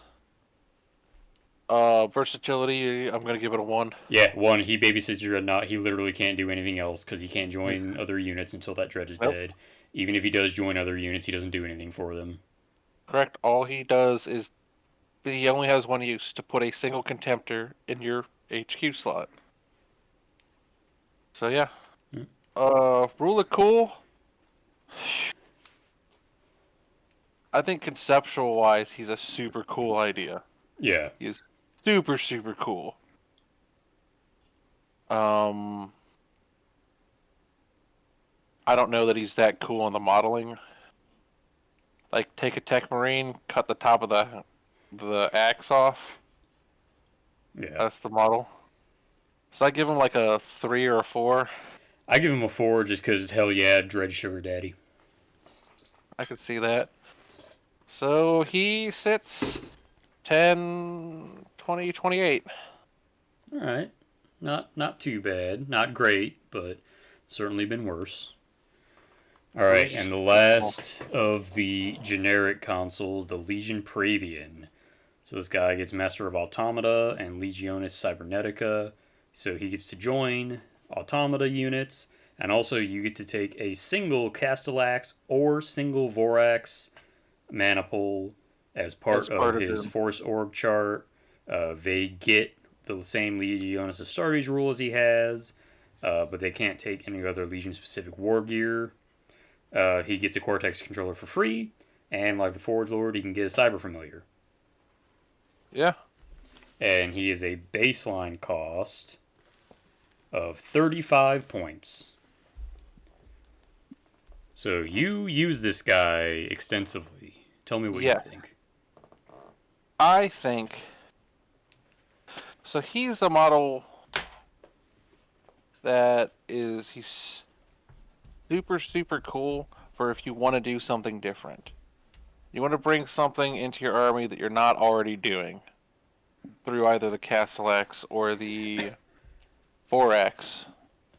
I think his secret tech use is in smaller games or maybe even Zone Mortalis. It's like, oh yeah, we're doing Zone Mortalis. It's Marine on Marine. I know what I'm doing. Nope. Giant bugs. Nope. Chuck Testa. Get fucked. Um, I will say that he is a fire magnet. No matter what you stick him with, he is a fire magnet, and they will kill his robots. And when they die, they will kill him and all he loves when they explode. Yeah, And that's fair. It happens every goddamn game. So use him aggressively. Understand he's not going to make it to turn 3, and that's just how that works. I give him on utility a 4. See, I give him a 3. I think the things that he unlocks are fine. Um, they're a little more thick than a lot of the things that Astartes can take. I don't necessarily know that they're worth more than just taking like more dreadnoughts. Well, see, they don't do the same things. Neither of the things he takes does what dreadnoughts do. Uh, Strong shooting. So like if you take like dark fires, like last cannons or Melta. So the Darkfire is kind of a trap unless you're chasing that high of making something blind, Sure. or you really, really need to cut through like flare shielded AB-15. Sure. That's kind of the use of the Darkfire. A lot of people go for it because it feels good because it's Lance.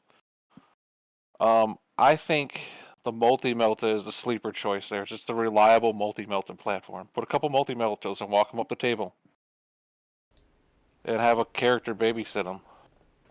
Which sounds a lot like what you might do with the Talon of Dreadnoughts. Yeah, you can. So the big issue that I have with Automata is the fact that they just fold to crack grenades. I mean, they don't fold, but like if you get a squad of 10 dudes in there, assuming a couple probably die from like a 15-man squad to Overwatch with multi meltas, sure. Mhm. Um, but crack grenades auto hit, they'll wound Castellax on a 4, and then their AP3, which Castellax have a 3 up. Like, yeah, you Sure. gotta And and any Marine unit can do that. Now, that's not to say that they will. right. Now the Castellax are a choice. I think the Castellax are the worst choice to take with him. Sure. I Right. definitely see more value in just all the guns that Vorax have. Yeah, because each Vorax has 2 separate rotor cannons on it and a lightning gun or a rad cleanser. Or not a rad cleanser, a rad. Yeah, it's rad cleanser, Yeah, isn't it? Irite Cleanser. Yeah. Something like All that. those all those guns are good. And on top of that, strength 5 power swords, 2 of them. Yeah, So just have a lot of attacks. They're fairly fast. I think they have scout. possibly. I know they have Outflank. They I do have don't I outflank. don't I know if think. they can use it with a Praevian. And remember the robot you get gets your legions rule. Right. Oh yeah, you stick those guys with So like Iron Hands or something, say fucking good night. yeah. Fucking Emperor's Children. They're fighting first. Your bugs. Are they They're going I4? I right. thought they were like I3. Well, they're certainly not going last. Oh yeah. +1 initiative. The bugs are the tech choice to take. If you took a maxed out bug squad, you're basically playing terror. You're basically playing terror squads. Sort of, yeah. With terror squads with the same save and a higher toughness and an invuln. I think it's Yeah. been a while since I've used them. So they're just a sturdy terror squad, which is not nothing in the stuck in the HQ Oh slot. man, yeah, and Not if you nothing. took them in Night Lords, they could get the talent for murder to actually. Oh yeah, because then they're gonna. You take 6 of them. They're bulky 3 or 4. Oh, are they? Yeah, That's good. they're fucking Because they're Dreads ain't. fucking huge. Let me look at them. I believe they're bulky. Let's take a look. Let's look at the Vorax. Oh no, they're not bulky. Oh, Mmm, cringe. cringe. Nope. Alas. So Talent for talent really murder isn't going to does help it you. again. They, welcome to Automata and Dreadnoughts losing the fact that they're bigger than things this edition. Yeah. At any rate, Get them. for utility, I'd give them a 3. I think the unlocks are fine. I don't think they're the same as. I don't think they're as good as Thalax. I'll put that out there. That might be a hot take. Maybe not. They do. They do something different. Yeah. I think they're different. They're different use. Um. So yeah, you say 3, I say 4. Raj. Points value. He is gonna get a 1 from me on points value. Yeah, I give him a 2. He's expensive, Oh, and then you have to buy the bots, which are also yeah. not cheap. And if you're buying one bot, you might as well not have taken them. So you're buying multiples of that bot. Oh yeah, I've tried the single automata before. I'll tell you what, Vorax is an awful choice for Paragon of Metal. Yeah. Even Castellax ain't a great choice. Because again, it's a giant fire magnet that can't get. You can't hide it in the giant fire magnet. Yeah. Um, War gear. If you're counting the robots as war gear, which I think you kind of have to. Mm.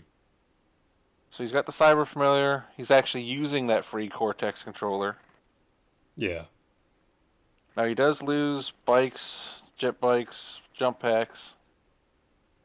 Not a huge deal, but I can see him camping out. No, actually, he really doesn't get anything for camping out on those either way. They neither help nor hurt him to not have that. Yeah. So he doesn't really lose. I'd give him probably a 4 just because he can just buy robots. Yeah, I give him. I feel like I give every console a 3 for War Gear, but I'm giving him a 3 because while the Cyber Familiar is good, and the bots are. I mean, the bots are okay. If you want, the bots are taking him. Hmm. But he is Artificer locked. He can't be a Terminator. So you can't do the funny Forge Lord thing and have a 3 up invulnerable save with your Cyber Familiar. I mean, that No, still yeah. gives you, 4 up on a, basic Centurion. Yeah, which ain't nothing. Which ain't nothing. Um, Yeah, I I agree. do think he might like a jump pack, but he can't take them just to keep up with Vorax, because aren't they movement like 8? Yeah, they're moving Which I 8. guess isn't that much different. Yeah, it's only an You know 8. what? I can give him a 4. Cyber Familiar is pretty good. He's not missing So out on much. if you start him dead even, the front of their bases, he's still in coherency on turn 3. Turn 4 is where it starts to get spicy. Yeah, If and you start that's him in, assuming you're moving up every turn anyway. yeah, if you start him an inch forward, you'll basically never outrun him. So it's not the 6 the 7-8 difference is not a big deal. Um. Yeah, I'll change that to a 4. All right. So versatility, I'm gonna give him a 3 in versatility. Okay. He only has one trick, but you have to account that part of that trick is giving you robots with options. Hmm. See, I said a 2 for versatility because he has 2 choices of robot. But the two robots do two very different things. Right, Are which is you why it's not are a you 1. yeah. So and he can sort of back them up to some extent. Yeah, I mean, like, they're not going to be helpless in combat because he's going to be there to help them out. He's definitely a frosting unit. He ain't the cake. Right. So I'm gonna hold to the 3. It is a He's low a. 3, but it's a 3. We got Brethren of Iron at home. Yeah, he's Brethren of Iron without committing to Brethren of Iron, and I've only ever seen people take L's committing to Brethren of Iron. Yeah. Do with that what you will, audience. But it never works out the way you thought it was going to work out on paper. I have done some dirty things to Brethren of Iron with my own Mechanicum Force. Yes, would you like to have all the weaknesses of both Marines and mech at the same time, Yeah. and none of the benefits? Um, Rule of Cool, I'm gonna give him 5. He's a super cool dude. I give him a 3 just because the robots don't thrill me as much. They're not bad, but they don't. Yeah, I beat think boop. he's cool. Yeah, I mean the robots are cool, but it's also something tickles my funny bone about a Marine. It's like I have no interest in doing Marine pursuits. I'm just gay for robots. Fair. It's really fucking funny. Hey, man, we're gonna go outside and like purge the heretics. Dog, I'm just trying to play with my Roblox here, man. I'm just, he's the iPad kid of Marines, and that really tickles the shit out of me. Oh yeah. Like he's just everyone else is like having like self-flagellation and loyalty. He's out here like Capri Suns and fucking iPads. He He's doesn't even know what consistently grass is. he's just consistently having a pretty good time. He's making he's making robots at night. Oh God, is Crump our local Pravian? Orgel comes downstairs. Where the fuck did all my Cortex controller goes? She's fucking making them at night. I'm not making them at night, sir. Turns back to you. I'm making them at night. Oh man. So that gives us a total. 31, Oh, he which ranked higher than we thought interesting we could do. ties him with the champion. Yeah. I think there's a couple of other ties in here, but I think that is the one that interests me the most. Yeah, because it's a decent trick, but it's just the one trick, In both basically. cases, yeah. Yeah. Oh, so before we start on our Legion specific, we sit at the Herald is the leader. Yeah, by a huge margin. Yeah. Like, it's not even close. No. It's Herald, Chaplain, Librarian, and Morit. Librarian, Moritat, and what would be number 4? Or number 5? We have somebody that's at 34. Yeah. The Hold on. Esoteric. Oh, yeah, the Siegebreakers at 34. Yeah. So in that order, it is, like we said, Herald, Chaplain, Master of Signals, Pravian, and then Siegebreaker. Interesting. Not the top 5 I would have expected. Yeah, me either. I am rather surprised by some of I think those. the I think the Herald is the sleeper. The Herald and Moritat were both sleepers. Yeah. And that about wraps it up for this episode of the Argel Talk podcast. We did continue and go through the Legion specific consoles, but this recording was already quite long by even by our standards, so we decided to split that one into two. That will be our next episode. Look for that soon.